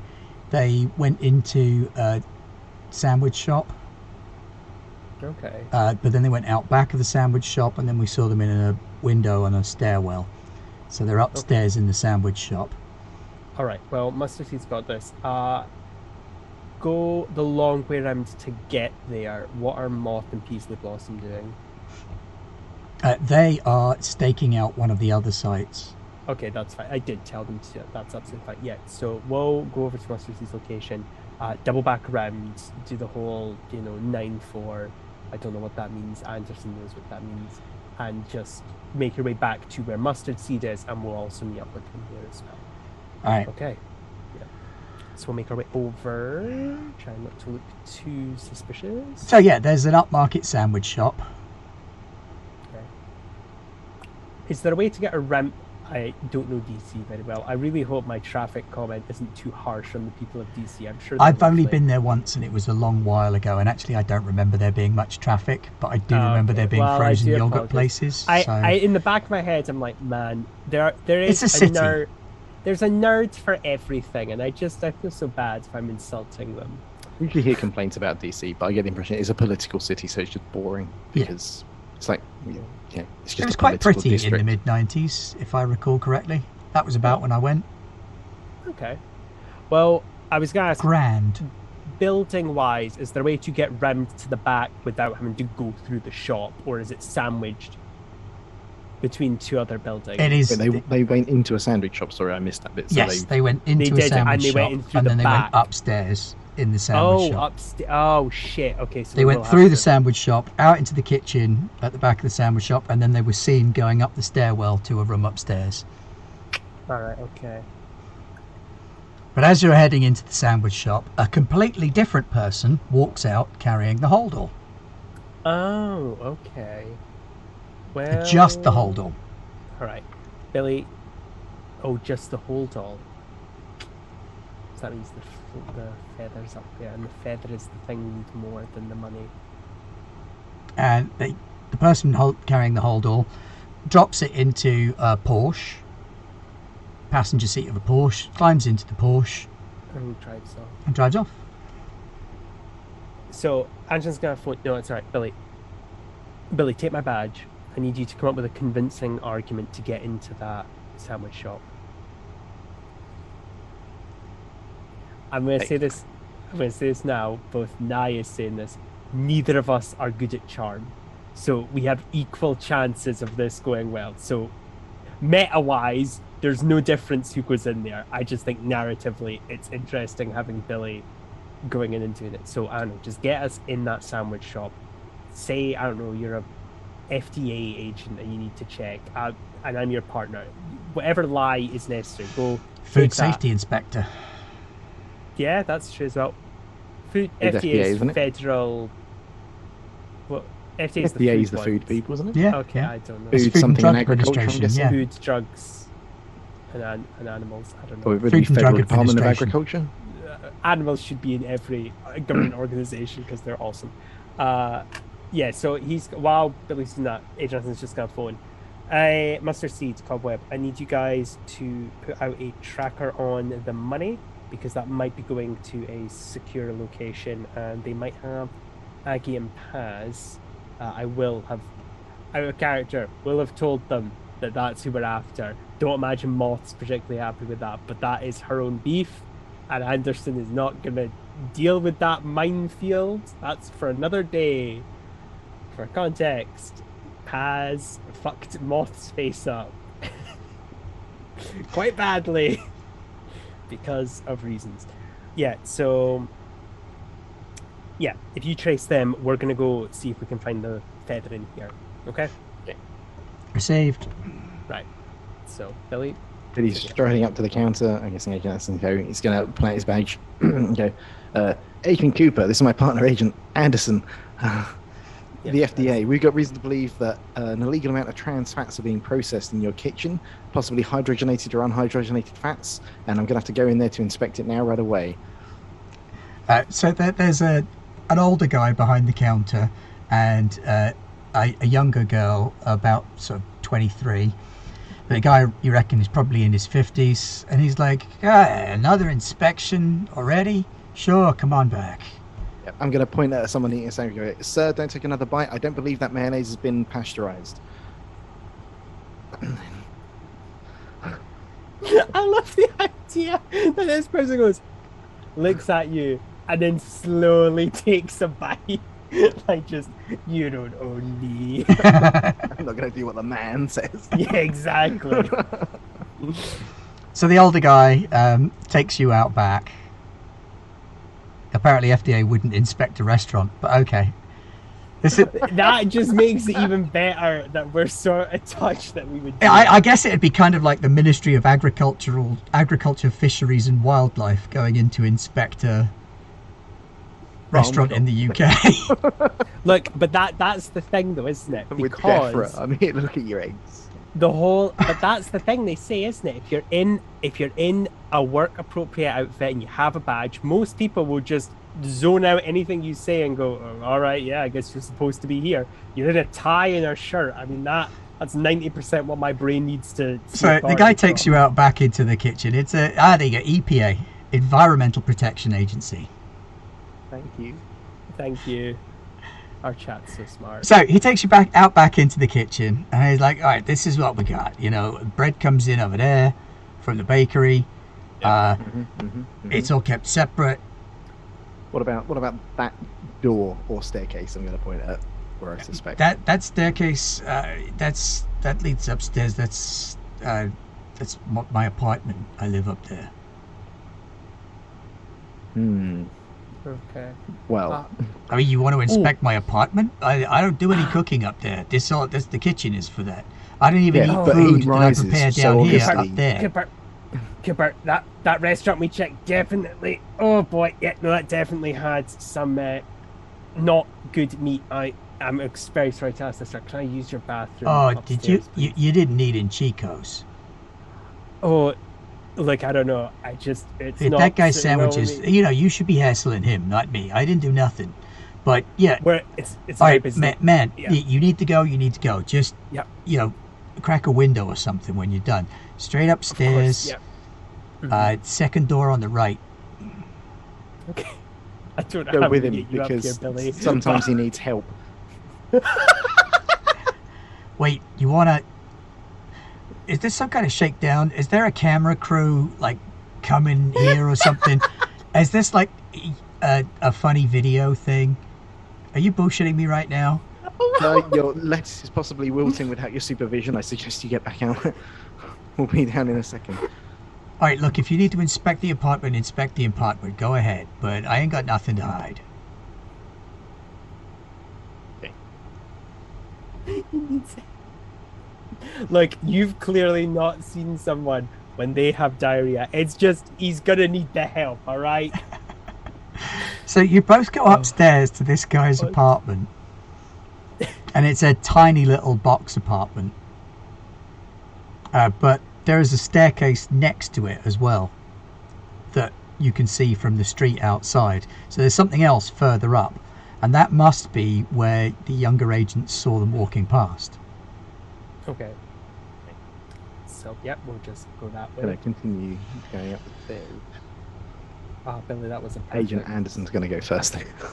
Yeah, of course, yeah. That was perfect, Billy. That was the amazing lie. But there's a weird pressure on the second staircase.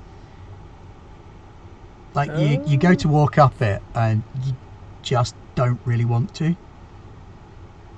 Right, no, we don't need to go up there. There's nothing there. Oh boy. Ian Anderson, what's wrong?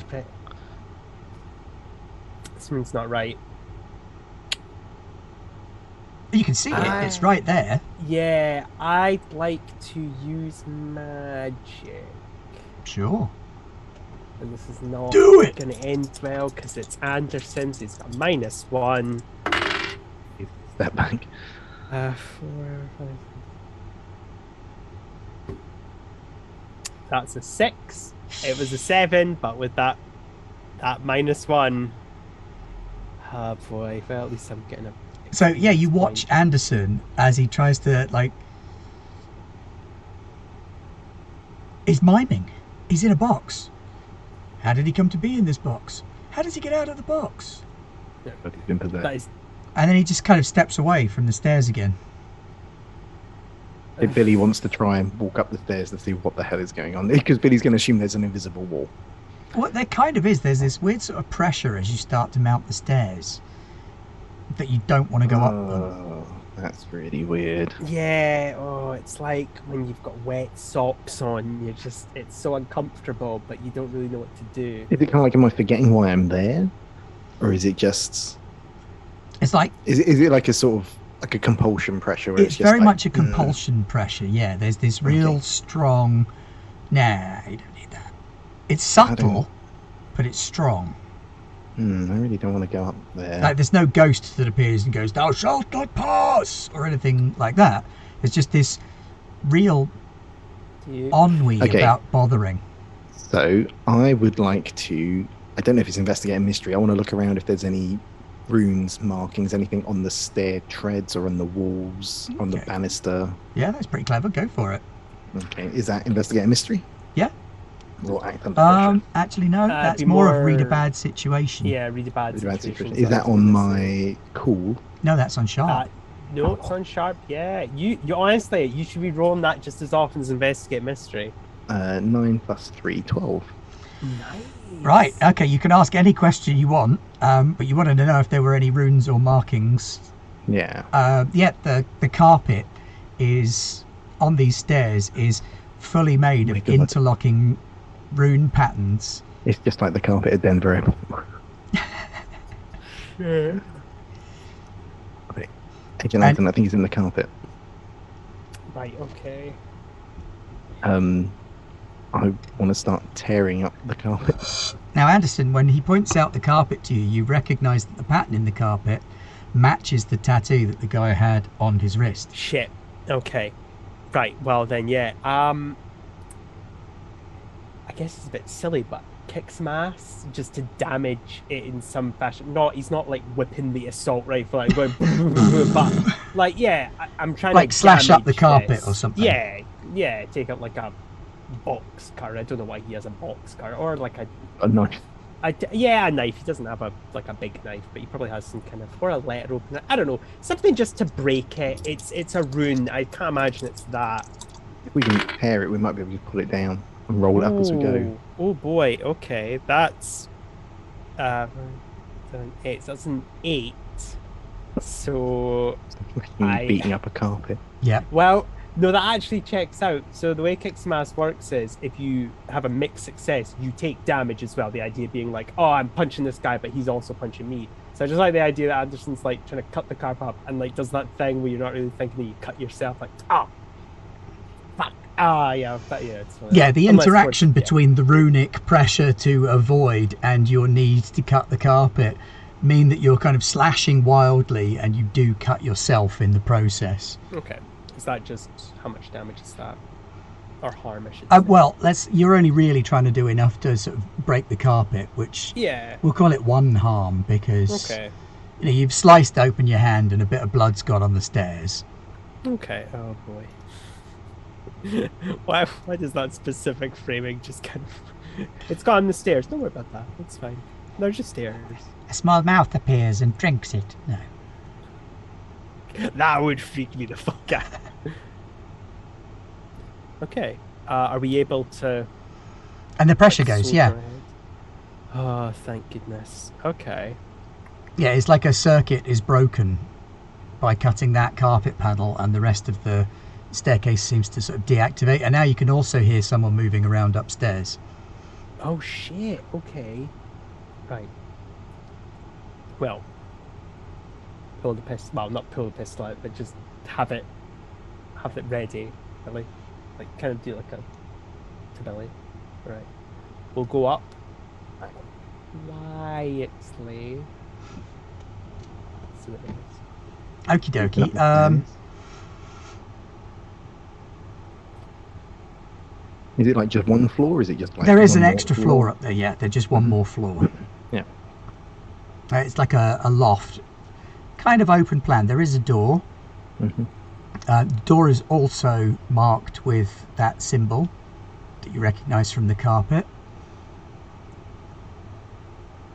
And you can hear some voices inside. The door is slightly ajar. You can hear voices inside. So we're going to need to destroy this rune to get through, I'm presuming. Nope. Door's open. No, the door's slightly ajar. Oh, okay. That's why you can hear the people inside talking. All right.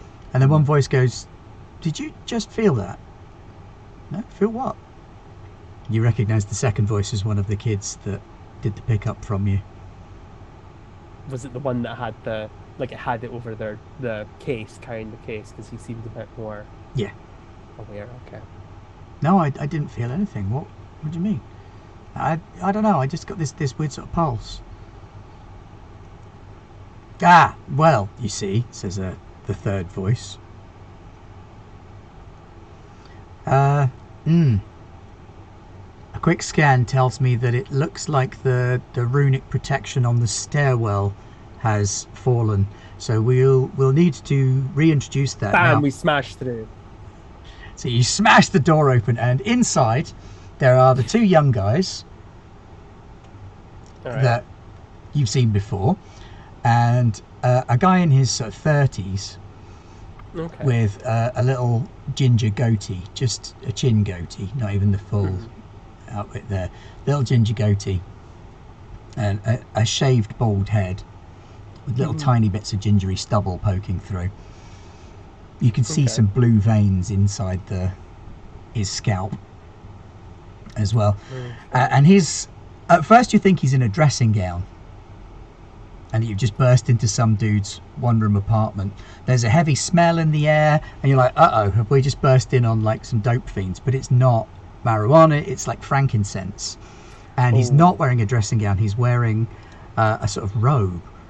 It's a fairly crumpled robe, it's not the neatest one you've ever seen, and it's open, and you can see that under it he's wearing a shirt and a tie and slacks.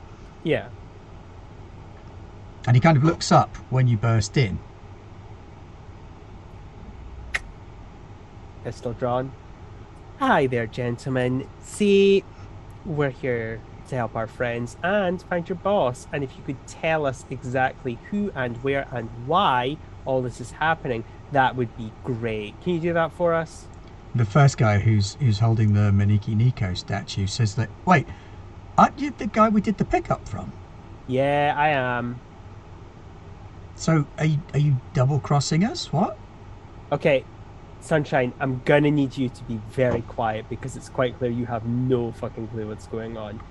Points the gun to the robed figure. "You, however, look like you know what the fuck's going on. Start yapping."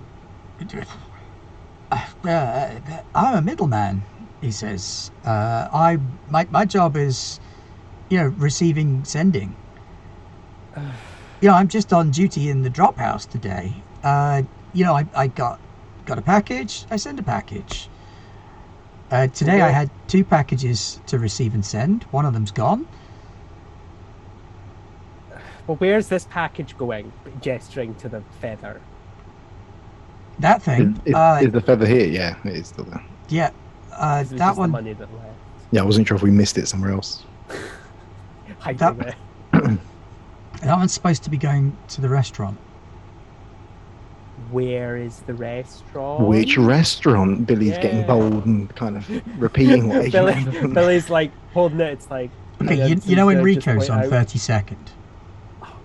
Yeah, we do. Yeah, we know them, of course. Naturally. Right. Well, it was supposed to be going to Enrico's on 32nd. New decoration for the dining room, as far as I know. Okay. But if it passes muster from the manager, he has to check it first. Of course, yeah. Also, out of character, holy shit, are these guys calm as fuck? A guy's just bursted pointing a gun at them, and they're just like, oh, again, jeez. Oh. Yeah, but you haven't shot them yet. The 2 younger ones are very perturbed. They look decidedly nervous. But the older guy, he's like, occupational hazard. Yeah, actually, they are criminals, so I guess they do have guns pointed at them. Yeah, I should warn you, if you're going to go into Enrico's, they got protection. Well, they'll fuck you up, man. Well, luckily for myself and my friend here, we've been fucked up enough times that we know how to survive that shit. So, thank you for telling us. If you inform them ahead of time, you're going to regret informing them ahead of time. Do I make myself clear? You say so, boss. Where did the holdall go? The holdall? Yeah, Oh, let's go straight to the bank. Yes. How great would it be if that guy was an enterprising thief? He's like, and there's actually, he's double crossing them. He's like, oh, this money's for me now. It's like, wait, no, the holdall wasn't meant to go anywhere. No, the holdall's gone to the bank. Okay. Cash deposits straight into the bank. Okay. What are the younger lads doing? They're just freaking out? Well, one of the number one is still sort of holding the cat, and number two is like he's looking a little bit confused, maybe a slightly headachy. Oh, okay. Oh, well, I guess if he's sensitive to the arts, then A little trickle of blood comes out of his nose. Oh, okay, yeah. So he's while you're looking, and he sort of touches it, and he's like, yeah, he's magically sensitive. Okay.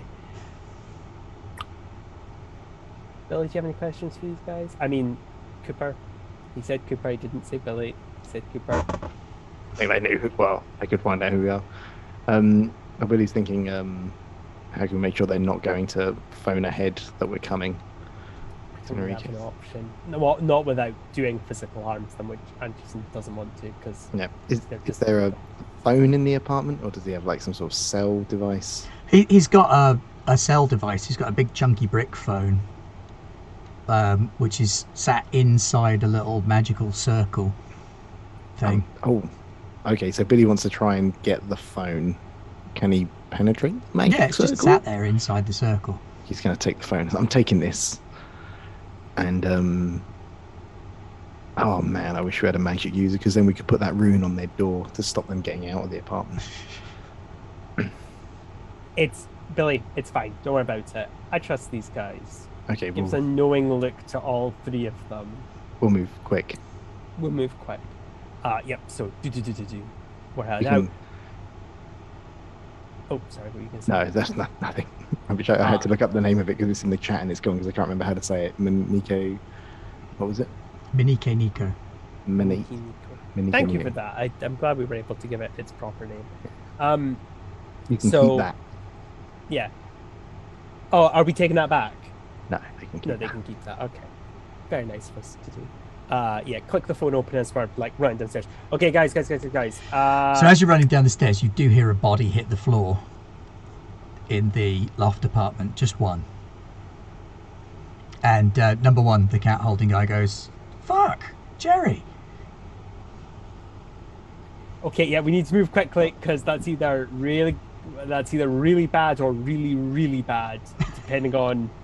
Oh, it's not good. So, yeah. So again, phone up. As annoying as this is, I realize Addison turned into that boss where he's just like, yeah, cancel the last thing I just told you to do. Actually, he won't do that. Moth, Peasley Blossom, where are you? As we're moving, by the way. It's not. We're outside a restaurant, 32nd Street. Okay. It's one of the cold spots. Is it Peasley Blossom or Moth? It's Moth. Oh, okay, that's fine. That's fine. Okay. Oh, fuck, actually, that new wrinkle. Okay. We're heading over to you. Don't move from that location. We'll be there within the next 5-10 minutes. Okay. Need us to do anything or get anything ready? No, be ready to go in when we show up, okay? Alright. I got some FBI body armor. Should we wear that? Yeah, you should always be wearing that on the job. I never get out my body armor. No, I mean, it says FBI on it. Oh. Yeah, that might... And so I think, have we pissed them off this month? That was a thing with the crack. Yeah, fuck. Yeah, it's fine. It's fine. That's... It's the FBI. Who gives a shit if they get upset? So yeah, put that on. And be ready for us, okay? We're probably going to have to be loud with this. Did you take the Thunderbird feather, by the way? You didn't, did you? No. Run back and get it. Oh, wait, it's fake anyway. It's a fake. Yeah, it's a fake. Who gives a shit? Thank God it's a fake. We would be fucked if it wasn't. It's got like the tiniest amount. So I guess a really enterprising magic user could do something nefarious, but that's tomorrow. Billy Anderson's couldn't run problem. back and get it if Agent Anderson tells you. No, fuck it. No, we're committing. Let's just get to this restaurant and fuck these guys up. We've already run around enough, and that's because we're just being. Oh, okay, yeah, let's do this. So we're gonna head over. Okay, so a short while later, you arrive on 32nd Street outside Enrico's restaurant. It looks like an upmarket Italian eatery. More breadsticks on the table, less slices of pizza. Okay. He will have, by the way, did a very quick phone call on the drive over to Mustard Seed and Cobweb to drop following the guy. I imagine once they got to the bank, they were like, fucking idiot. Of course they're just going to the bank. Yeah, but the bank is a cold spot too. Oh, well, of course, yeah, it's their bank. Car park, bank, restaurant. That's 3 of the 4 cold spots. Yeah, well, then you won't tell them to change their prerogatives. They'll just kind of hang around there. If they need us, they need us. Cool. Okay, Billy, Peas the Blossom's there. Do you want to sit in the car with him when we get there, or do you want to come in with me and Moth? Yeah, I'll stay with Peas Pudding. You and Moose can go in the restaurant. Gotcha. I'm loving that your fucking names up. I'm loving it. Okay, cool. Yeah. So we're over there now. Anson will get out and kind of go over to where their car is and chap on the window. Oh, the phone that I stole, does it have a speed dial function on it? It has no numbers stored in it. Okay. It does have previously called numbers. There are 2 numbers in the previously called numbers. Especially if you're a criminal organization, you don't want to speed down. But they are literally just strings of numbers. I could Agent Anderson say maybe give the previously called number a go as you go in the restaurant. Maybe it'll set something off. That's a good call.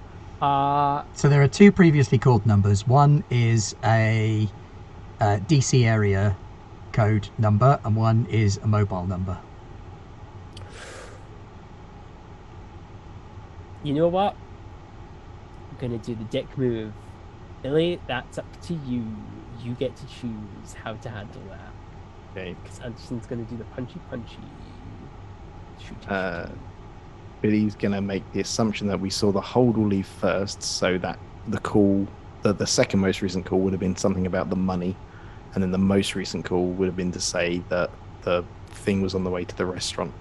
So I think the most recent number is going to be restaurant related, because it'll be a restaurant landline. And the mobile number will be like the boss. Yeah, we don't want to phone him. Not yet. Oh no! So you're phoning the landline or the mobile? To the landline, because I think that's the restaurant. Okay. Right. That's meanwhile, yeah. What's Agent Anderson and his little team of droogs up to? Well, so I'll ask Peasley Blossom to stay in the car with Billy.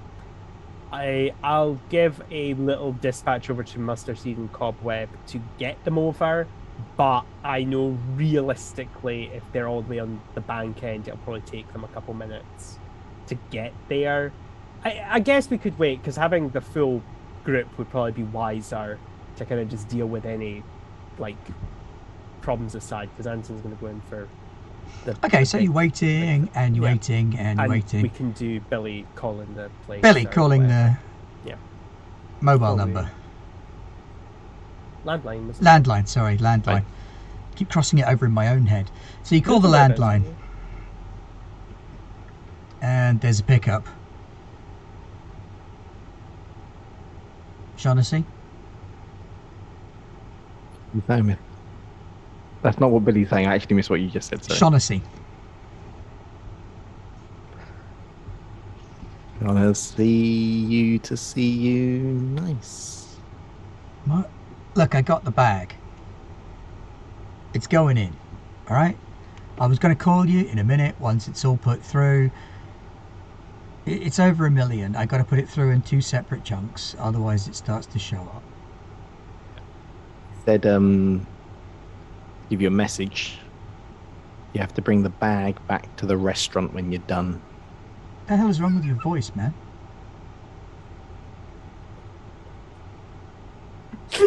And they want the bag at the restaurant. Yeah. Fuck's sake. We're not made of money. We gotta reuse that shit. Puissance, man. Pain Last in the time, ass. apparently the bag was left in the bank. I'm just going to pull the phone away so I sound like someone I have no idea who I'm meant to sound like. All right, look, can you send a pledge over or something? Because I don't want to schlep a bag all the way across town. It's going to look stupid and it's going to be a waste of my lunch hour. Because you know I'm not going to get fed. Yeah. Sure. Are you going... Where are you going after this? Do I get some tea? You asking me out, Shaughnessy? Oh, what's my name? But now we do. Just say yes. No, I was just wondering if I'd see you back at the, you know...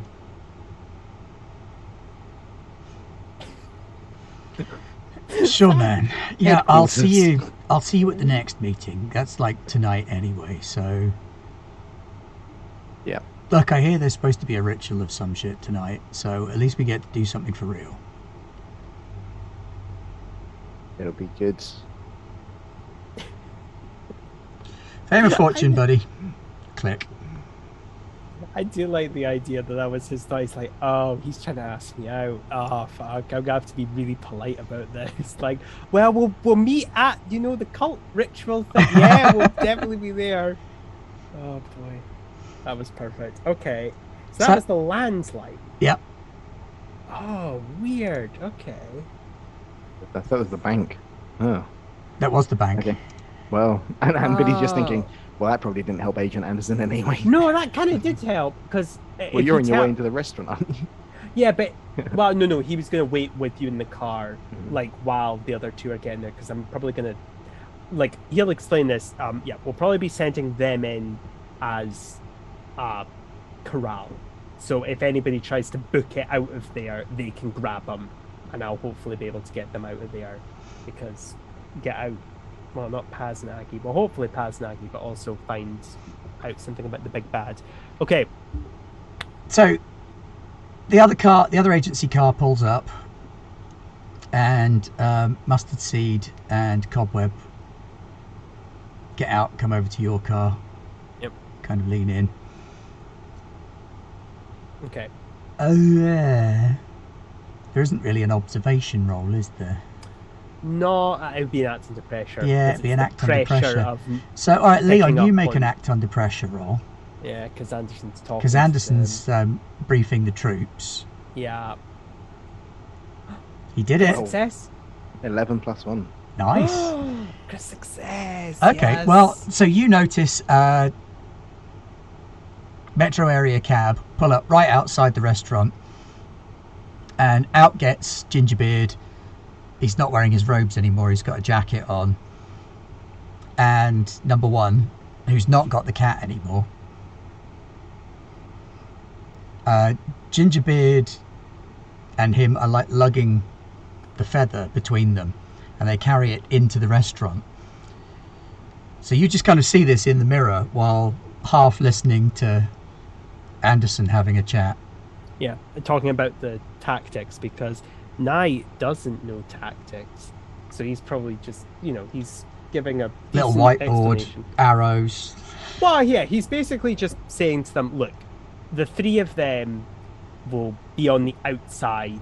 If I need backup, they can come in. Their job is just to make sure if anyone tries to book it, that is obviously a member of this cult organization, we'll grab them. Hopefully, Aggie and Paz are here. So Leon, that's when you noticed the Yeah. taxi while he's at that bit. Agent, the feather's just arrived.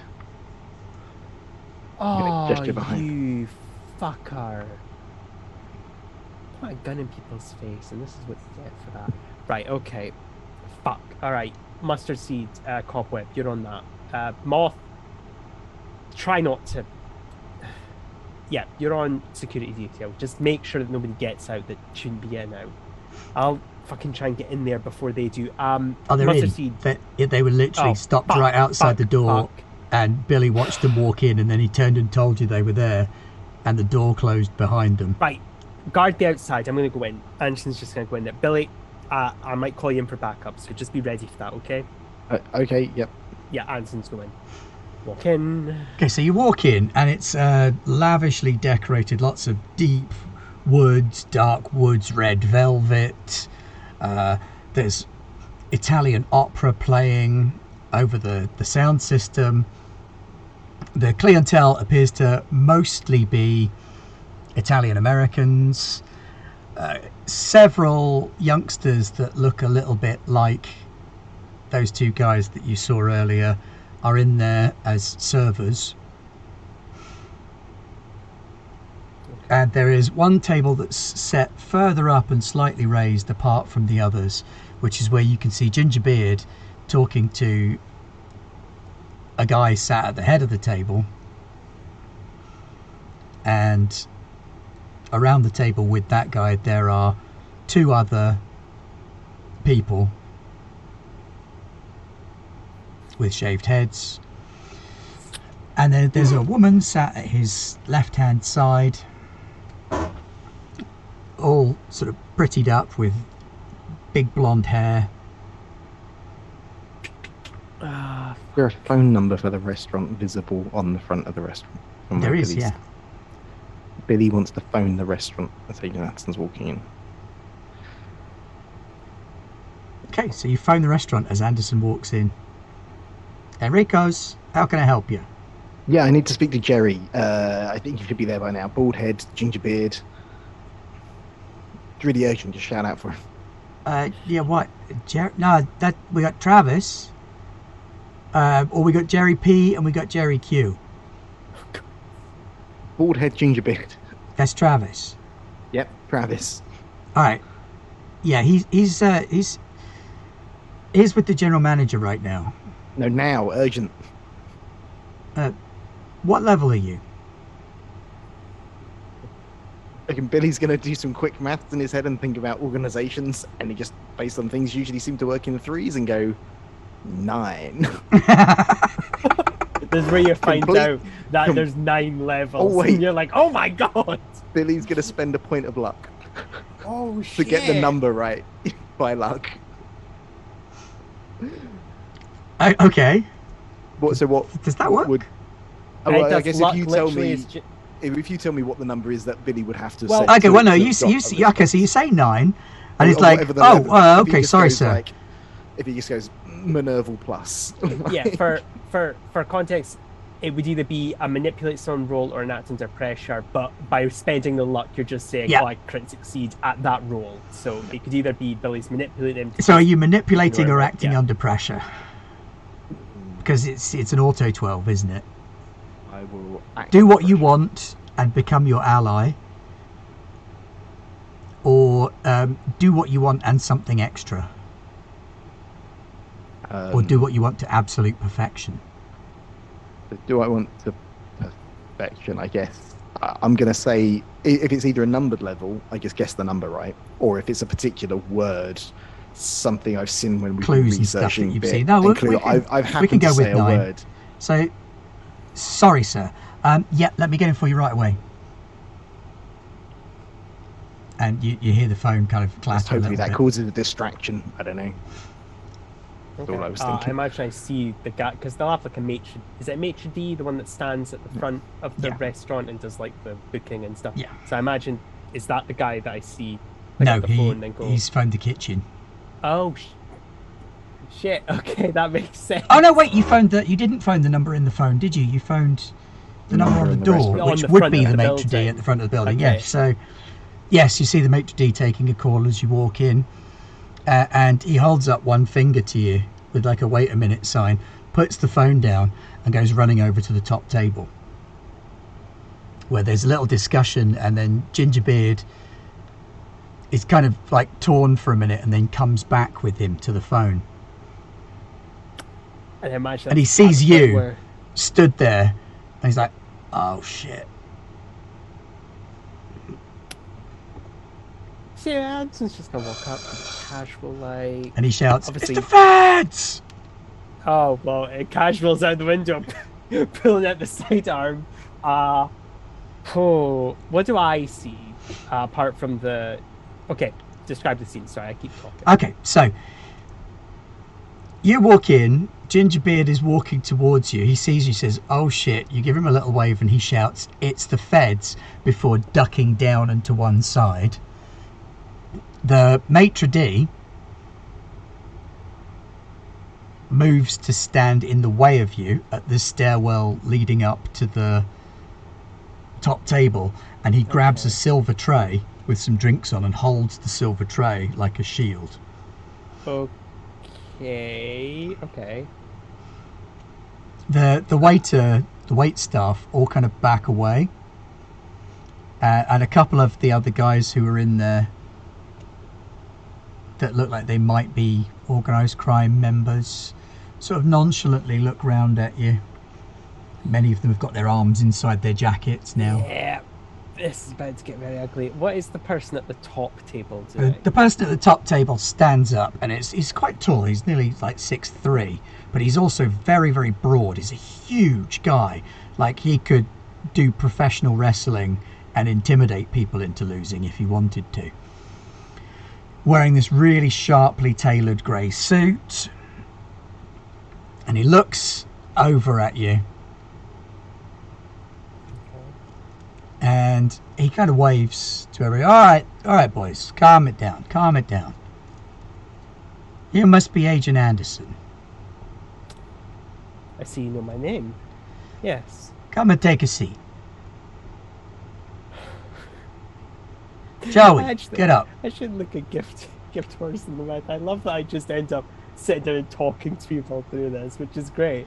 It's the most naive thing I can do. All right, yeah. Jenna, get the guy a glass of wine. And Joey, while you're up, go in the kitchen. Get him a bowl of pasta with some marinara. Don't let anybody say we're not hospitable to our guests.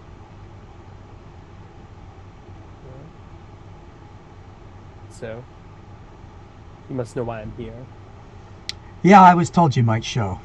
Bit of a dumb move, if I say so, because, they ain't here. I have faith in them. I'm not here for them.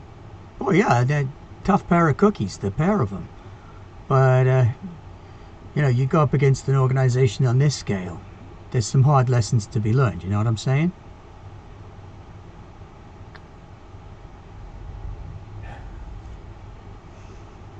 Look, an impasse. How do you want to play this? We can shoot it out like hero style, and maybe you kill me, maybe you kill a couple of my boys. We're replaceable. We're part of a big machine, a family. How about you? And the bosses will be pissed.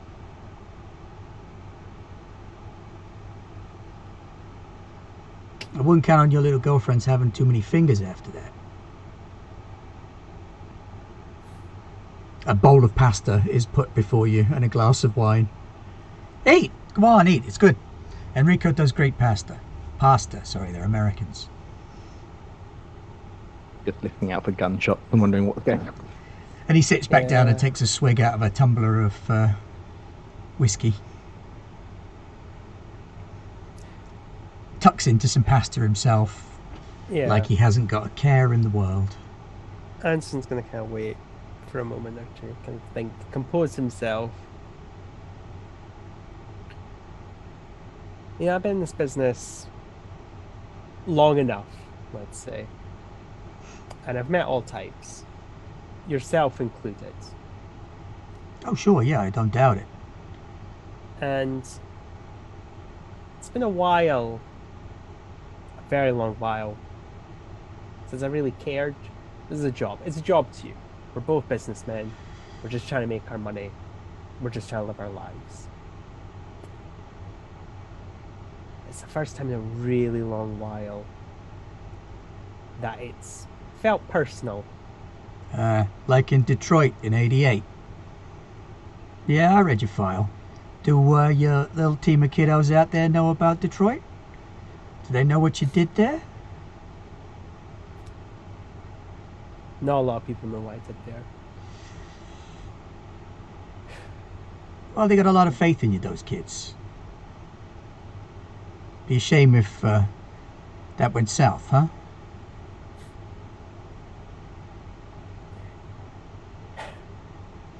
What do you get with this?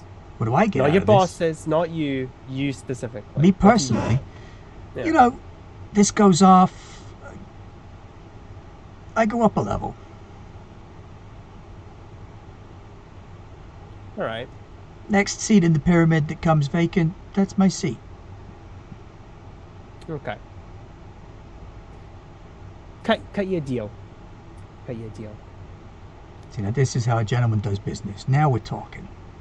Right, yeah. So, I need not an assurance. I need them. I need them back in one piece. Right. All right. Yeah. Which you were gonna do, I presume. Yes. Well, as long as the artifact was legit, and my man Travis has brought it for me. It's right here. I can check it. He's not silent. All right. Yeah. And if it's legit, yeah. What? You walk out of here? Yeah. With them. I know well, they're not here, but I know. Just humor me. But I can tell you where they are. Yeah. Do that. How does that sound? I'll sit right here. Puts the gun on the table. Can't even defend myself. Check it away. All right. Man of honor. I like that. I like that. Yeah. Hey, Travis, open it up. So Travis opens up the package. Fucked me over. I'm gonna fucking lose it.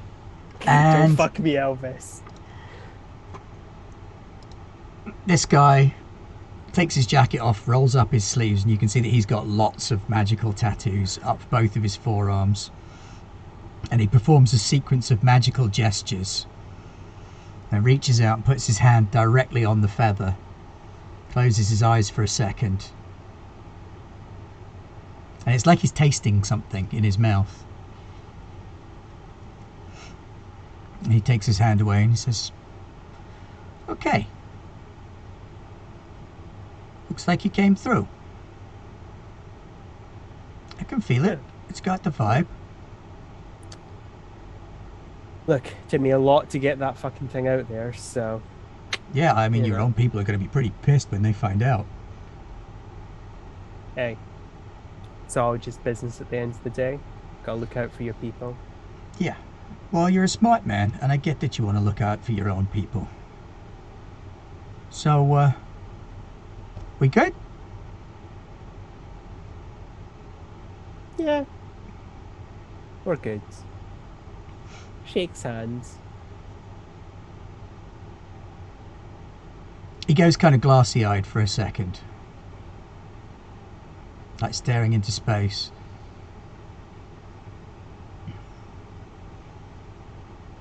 And then he laughs. Like, alright. Okay, for sure. Right. The car park. Yeah. Basement level 2. Perfect. Try not to break stuff. We'll do our best. He'll leave. Internally, he's like, "Motherfucker, we were right there! If we just fucking gone in, I'm such a fucking idiot," but his face, you know. What's that meme with, like, the very, like, nonplussed face, but behind it is a man profusely crying? That's what Age Anson's doing. He's very salty. He's had to do all this bullshit, and he could have just gone in the first place they looked. But yeah, he'll get in the car, kind of do a hand signal at some point to get the fucking kids. As you're walking out, he says, an Agent Anderson. Yeah? Don't forget, it'd be a shame if anybody found out about Detroit. Huh? Would be a shame. Would be a shame. Heads out there. So the others are all like crouched down behind the car, guns in hand, FBI vests on. Listening on the phone the whole time to what's going on. Yeah, you're listening in on the phone to what's happening. So all you've really heard is this kind of... Because it's like well away from the table. Yeah, I'm waiting to see if I can hear gunshots or... There's been no gunshots. Nothing all at all. You can hear is one guy going, "Oh, I don't get paid enough for this minimum wage, my ass." After a little while, Gingerbeard picks up the phone. He's like, "Yes, boss? What the hell did you keep me waiting for so long? There's some shit going down here, sir. There's Yeah? the What? FBI are here." Yeah, I know they're there. Obviously. You think I didn't know they were there? No, sir. Of course you knew. We just don't know what our part is supposed to be in this, sir. We got like 6 pledges and 3 endeavors puissant here. I guess he knows what he's doing. Better get back to me right now. Stat, and I'm just going to hang up. And then I want to go, I don't know, Mousetrap. Go, one of you follow him, because I think he might go to this 4th dead spot place, and I just want to know where it is. Pretty smart. Okay, so when you walk out, Moth and who was the other one you sent? Well, it was Moth, Mustard Seed, and Yeah, I can't remember which one Leon sent. Oh. So Moose is Moth. Yeah. Mousetrap is Mustard Seed. Right. Okay. So I've not had to say Cobweb's name yet, so I've not quite got one yet. It'll be Corn on the Cob or something. Okay, so when you go back out, only 2 of them are waiting, crouched down behind the car with guns in hand, and one of the cars is gone. He's just he's probably going to lose a little bit of his facade, but not all of it, and he's just going to like do kind of a in the car kind of gesture. Gets in with Billy. He's going to be very quiet for about a moment or 2. What happened? I mean, you're alive. That's always good. It's always a good sign. Wait, are they alive? At the car park, Billy. Let's go back. We to were the car just park. there. Yeah, I know. Let's go. Yeah, let's go. Get them. Yeah. Right, so you're heading back to the car park when you notice a couple of news helicopters also kind of go whizzing past you. I don't like. Got a bad feeling. I've got an Aggie Pass feeling. Yeah, we'll keep heading there. So you keep heading there, and there's a police cordon around the area. Yeah. And the police are like, whoa, stop. Can't come through this way. Diversion. Flash the badge. Oh, thank God for that. Agent, thank you for your fast response time. There's some fucked up shit going on, to be honest with you. So pardon my language, but I don't know what the hell is going on in there. About 10 minutes ago, which is about when that phone call, when Matey went glassy-eyed, just shit got freaky. Everything got weird, sir. There was an explosion of some kind in the parking garage. A whole bunch of people came running out, and then, that, sir. And he points at the car park, and there is a pillar of energy just shooting up into the sky from the middle of the car park. Yeah. And you can see it glowing in all levels of the car park as well. Looks like some sort of gas leak. That's a lot of gas, sir. I said it looks like some sort of gas leak. we're with the EPA. We'll handle this. So where we've got SDCs to wear. Sure thing. Your Chemical jurisdiction. It's This is way out of my pay grade. Suits. We got fire department. We got I don't know, National Guard coming. Whatever it takes. All right. And the news crews. We got a police chopper up there trying to divert them away because we don't want to get any too close to the gas leak. Mm-hmm. Is it meant to be that kind of green color?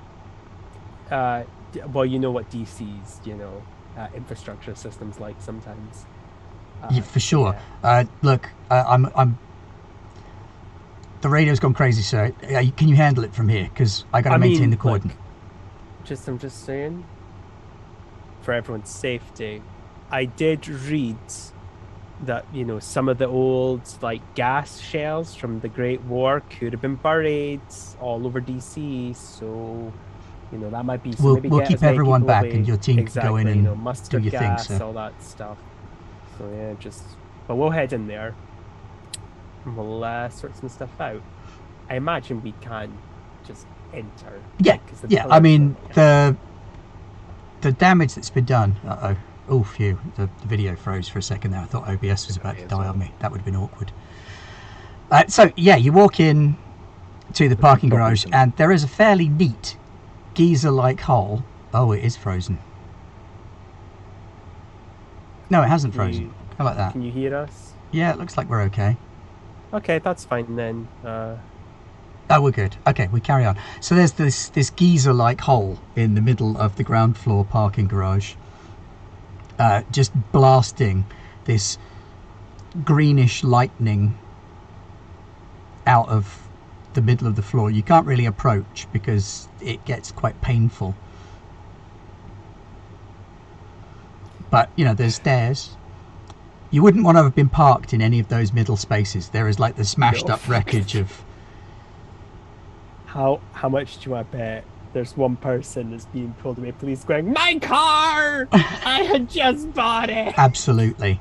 There goes my deposit.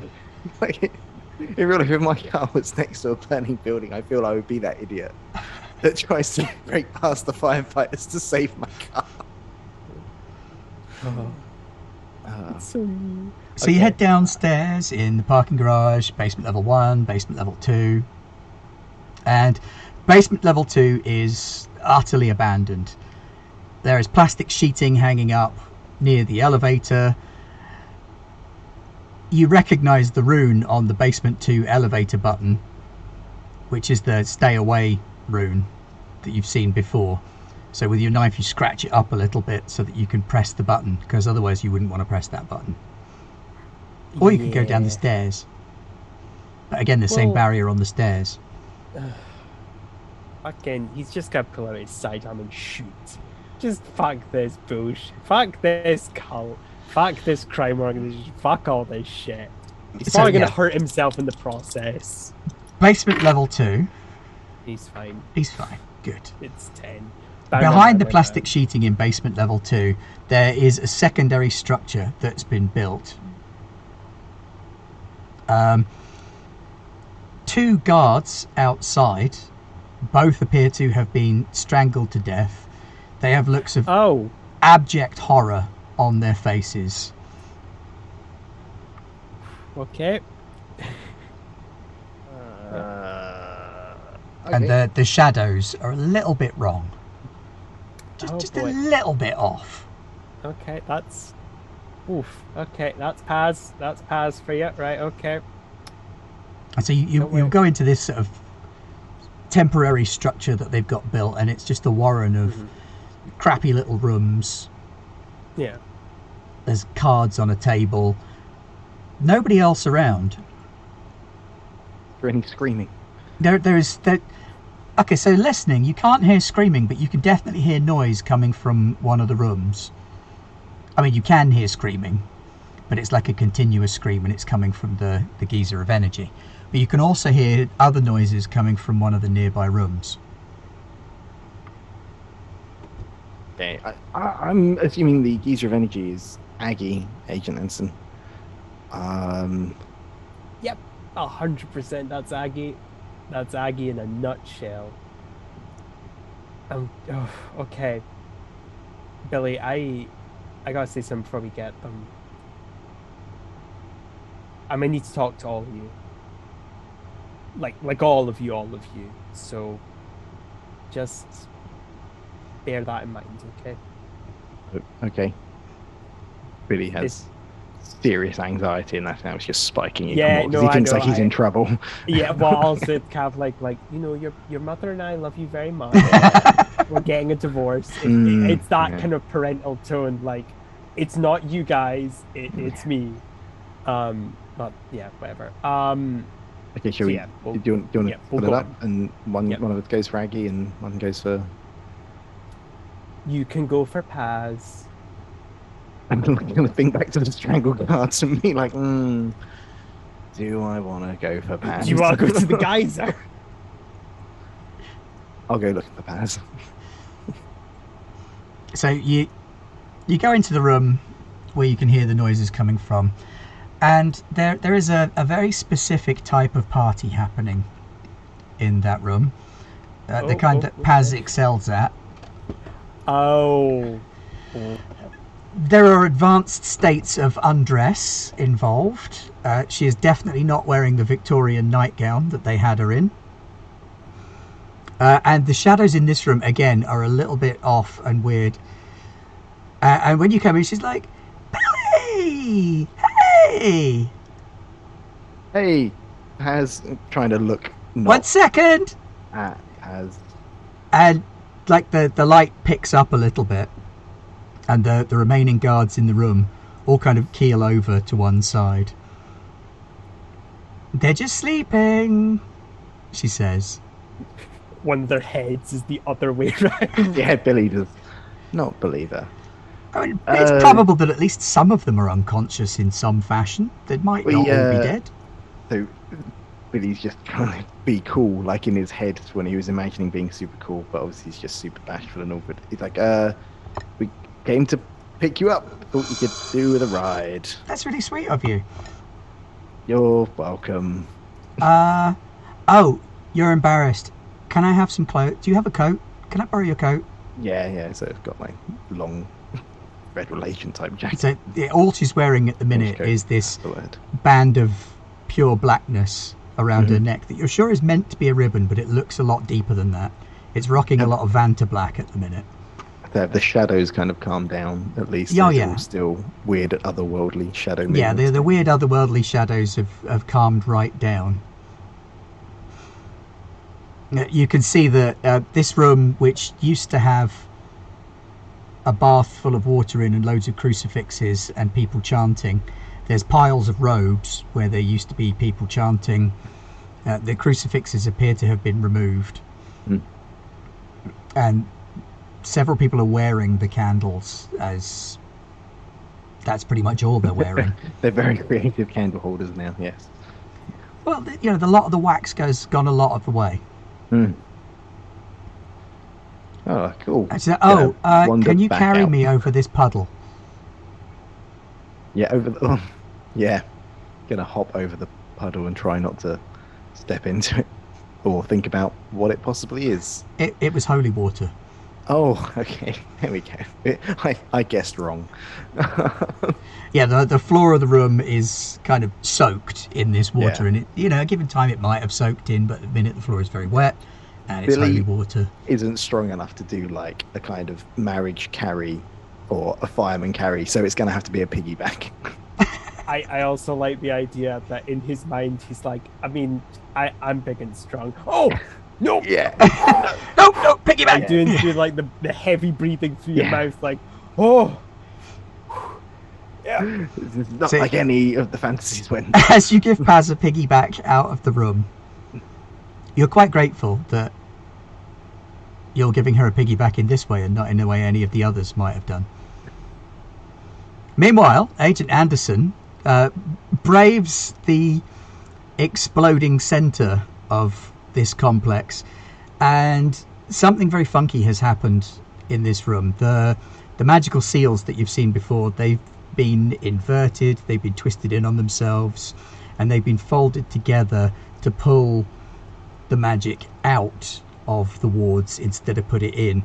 It's, even with your limited understanding of magic, you can see that. And there's this sort of shadowy figure floating in the middle of this geyser of energy with this constant scream just going on. Okay. Aggie. It's me, Anderson. They're just still screaming. So the shadow kind of turns slightly towards you, and you can pick out these two deep green eyes with like lightning crackling out of them, just pure non-stop green all over. Kiddo, You're safe. Okay? You're safe. Can't hurt you anymore. They're gone. And they're never gonna hurt you again, okay? And as you're talking, the geezer slowly starts to pull in and shrink down. Okay. Well, I'll get closer as it's shrinking. And as it's shrinking, the image is resolving much clearer. It's becoming more apparent that it is Aggie shaped. And the light's dimming and it's kind of pulling in until she kind of comes to rest on her feet again. Okay, well, he'll pull her into a hug. The energy kind of crackles around you a little bit, and it's a little bit uncomfortable because it's necrotic energy. Holding the hug. But the hug helps to dissipate the energy the last little bit. She's taller than you remember. Yeah, I do remember that, but it's fine. It's the thought that counts. No, literally, she's taller than you remember. Oh. Like an inch or two. Yeah. Taller than she was the other day. And her hair is like 30 centimetres longer. Oh, okay. Yeah, her face is less rounded and slightly more angular as well. Oh boy, okay. Still hugging and just consoling and trying to get her out of here, and so she kind of pulls away a little bit, and there's still that faint sort of crackling in her eyes. She's like, you haven't changed a bit.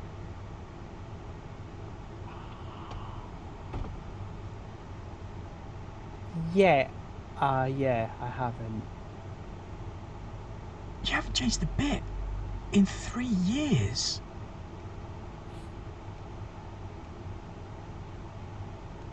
Let's talk in the car. Let's get out of here, talk to Paz and Billy and everyone else. You're still wearing the same shirt. Aggie, it's not been 3 years. It's only been a day, 2 days. 3 days. 3 days. Just three. 3 whole days.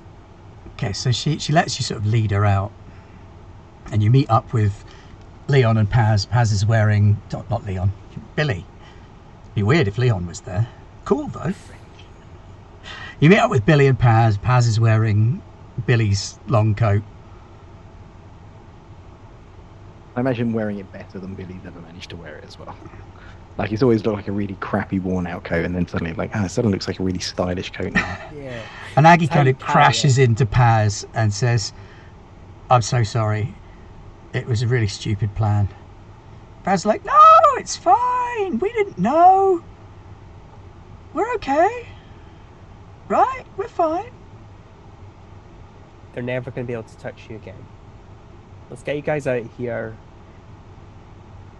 And we'll have a nice, long conversation about stealing and things.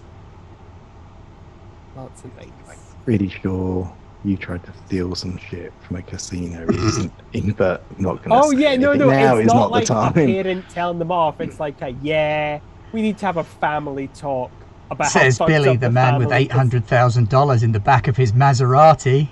Didn't steal it. Won it fair and square in gambling. So you kind of stagger out. The police cordon has gotten thicker. There are loads of bystanders, people just like camcorders trying to record stuff. The news crews are sort of circling around. The fire department are all kitting up, ready to rush in. Splashing the badge, just like not at the cameras, just at like any official, Sir, is it safe inside? You'll need to look. We were told there was a gas leak. Yeah, it's a really severe gas leak. I think like one of the old pipes burst. We've evacuated some of the civilians. We're just taking them in for questioning, just in case, arson, these sort of things. So please do your job, do your service, all that kind of stuff. Good sirs, madams. Yes, sir. All right. The fireman, the fire chief who's on site turns around and says, okay, you guys, in we go. Go, go, go, go, go. And the fire department start entering the parking garage. Loads of bystanders are also trying to shouting at the police about their cars being inside. All right. Agent Anderson. Yep. Could we have sent in like some sort of agency cleanup crew, because isn't there loads of really weird stuff down there that now all the firefighters are going to find? Billy, after the last 40 hours we've had, then the agency should start cleaning up after themselves. Okay. Moth looks at Paz with the undisguised hatred in her eyes and says, "Sir, what do you want us to do?" For now, we're going to head home. You guys get back to your places. Do you want us to manage the cleanup? Yeah. I'm ready, sir. I can do it. I know you're ready. Yeah. Do the cleanup. I won't let you down. Thank you, sir. No problem, Moth. And she pulls a badge out, not unlike your one, and heads over towards the press. "Ladies and gentlemen, if I could have your attention, please." Mm-hmm. Yep. Giving you the opportunity to sneak them into your cars, into the Standmobile, and drive off. Yep. All right. Oh God. Oh. Oh, Ben, what are you doing to us? Oh, so much. So as near as you can tell, Aggie does look different. Mm-hmm. Like, significantly different. Like, it has been several years rather than just 3 days for her. She's not a kid. Which would, make her about 20 now. Still not old enough to drink, but... No, yeah. Fuck. So the only epilogue bit I want is because Mousetrap was following, not Jerry, Travis. Did that person go to the fourth location? Yes, he did. It was a big old house on the outside edge of the city. Cool. I just wanted to know where the other fourth place was. It's like, yeah, we're not going in there, sir. They've got all kinds of crap going on, and we did a scan with the PKE, and it's registering confused, sir. It's both off the charts and nothing, depending on how far in through the fence you stick it. That's all. I just wanted to know where it was. Yeah, it looks like an HQ building to me, sir.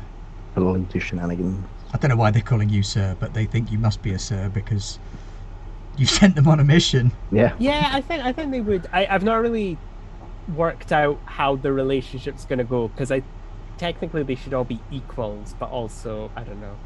Some of us are more equal than others. Yeah, I don't want to do that, though. That's a dick move. And I don't want to be a shitty boss, because that's always the worst. So in the backseat, Paz and Aggie are having a conversation about cheekbones. As I really hope about their cheekbones and not other people's. Well, it's mostly about Aggie's cheekbones, which are more pronounced than they were before, because she was, barely 17 when she went in and still had a little bit of that puppy fat face chub going on, and that's gone away now. God. Yeah, she's been casting a spell for about 2.5 years. I wasn't sure if it was like a deal thing where she gave up 3 years for the power to do it, or if it's she thought she was casting magic for 3 years, if she experienced 3 years of time. One of those things has happened. Let's not. Billy's not going to ask. Feels free. Let's get home. I just have so much to talk about with everybody. Because she's confused as hell and keeps asking if it's 1998 now. No, it's still 1995. 99? No, 5. Still 5. We've got calendars to prove it. Yeah, she's very disoriented about the fact that she thinks 3 years have gone by and they haven't. Paz bounces back in fairly short order. Maybe a smidge harsher. More willing to punch a dude in the face than she might have been. Yay. I think Nye's doing a Blair Witch thing. Hopefully not punching Billy in the face. Wait, why did Billy get punched in the face? Billy didn't get punched in the face. No. Just saying, Paz has only been gone for a couple of days as far as she's aware. Okay, so this is definitely something unique to Aggie's situation. Yeah. That's fine. Are we wanting to investigate right now, or do we No, want to do no. that another time? Okay. Yeah, we're going back. Okay. Then we'll head back. You make your way back to Casa del Stanley. Yep. Those people Right. still know where we live. Yeah, no, it's fine. Right, kiddos, let's all sit down. And I'm going to tell you some big news, which, with the situation as it is, it's not great, but I was hoping people wouldn't go on a heist. So, in a couple weeks' time, you're gonna have your induction test for the agency. Yay! For real? Yep. Does that give me a license You get to the practice? badge. You get the license to practice. You get the whole, well, not the whole bells and whistles. Without getting into the specifics, you're not going through the 4 years of training you would need. You're basically getting a snap test to determine if you should be allowed effectively to be deputized by me. But I don't get to choose the test. That's handled by an adjudicator. I'm not going to get into those guys. Suffice to say, when you meet them, you'll know what they're like. But surprise! I And thought you were Anderson in... to relocate. And Anderson will order lots of pizza. Lots of pizza. A lot of pizza for everybody. But especially for Aggie and Paz. Okay. Well, that brings us to the conclusion of part 2 of the Heistier. Yep. Further revelations, some of which we made up on the spot. The mystery deepens, the plot thickens, the world turns and changes. Leon, were you going to say something? Yeah, we're going to have to move because when that guy finds out that feather's not real, he might come back for us. That's also on the docket. He'll explain that as well. Yeah, I There's a imagine when he lot takes has it to go his through. boss and his boss goes, "You idiot!" Yeah, You're like, "Oh, that's no." not real. Yeah, well, fuck it. And also, pretty sure Aggie and Paz could have got out by themselves anyway. Yeah. It would have been What did a you lot help with? messier if they'd walked out of there on their own. Like, Oh, yeah, definitely. Paz was too In lazy to many jump over a ways. puddle. So There was Could've jumped only over a puddle. water! could have jumped. She could have jumped. The vapors were causing crumbs out. Yeah. Yeah, oh god, that was fantastic. And So, we have been a smidgen of the world of Garblag games. Stay tuned next week when we return with more things and stuff. Monday is when we record the podcast that I don't know if we're telling people about yet. Stay tuned for that. That'll be very exciting. Tuesday is Coriolis. Wednesday is Warhammer Wednesday. Leon? No, I was pointing. I've got Coriolis in the background behind me. So Oh, you have? Oh, I see, when yeah. You said Coriolis. Ah. Thursday is Cyberpunk Red and Starfinder in America, I believe. Yeah. And then Friday, we are actually back again. We've got Monster of the Week to run now until July, when we're building up to Lewis's grand finale, another two-parter. Yep. Lewis was, of course, the founder and launcher of the whole Monster of the Week Anderson-verse spectacular, so it's only fitting that he bring it to a close in the season 1 to a close in his own inimitable style, and then we will wait to see if season 2 gets picked up by the studio. Yeah. Which we hope it will.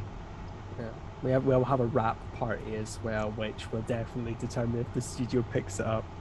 Yeah, you threw a window through the seat. We were drunk. We gave you non-alcoholic beverages. We brought alcoholic beverages and spiked our own mix with drinks. them. Okay, look, are we to blame? Yes. Well, okay, fair enough.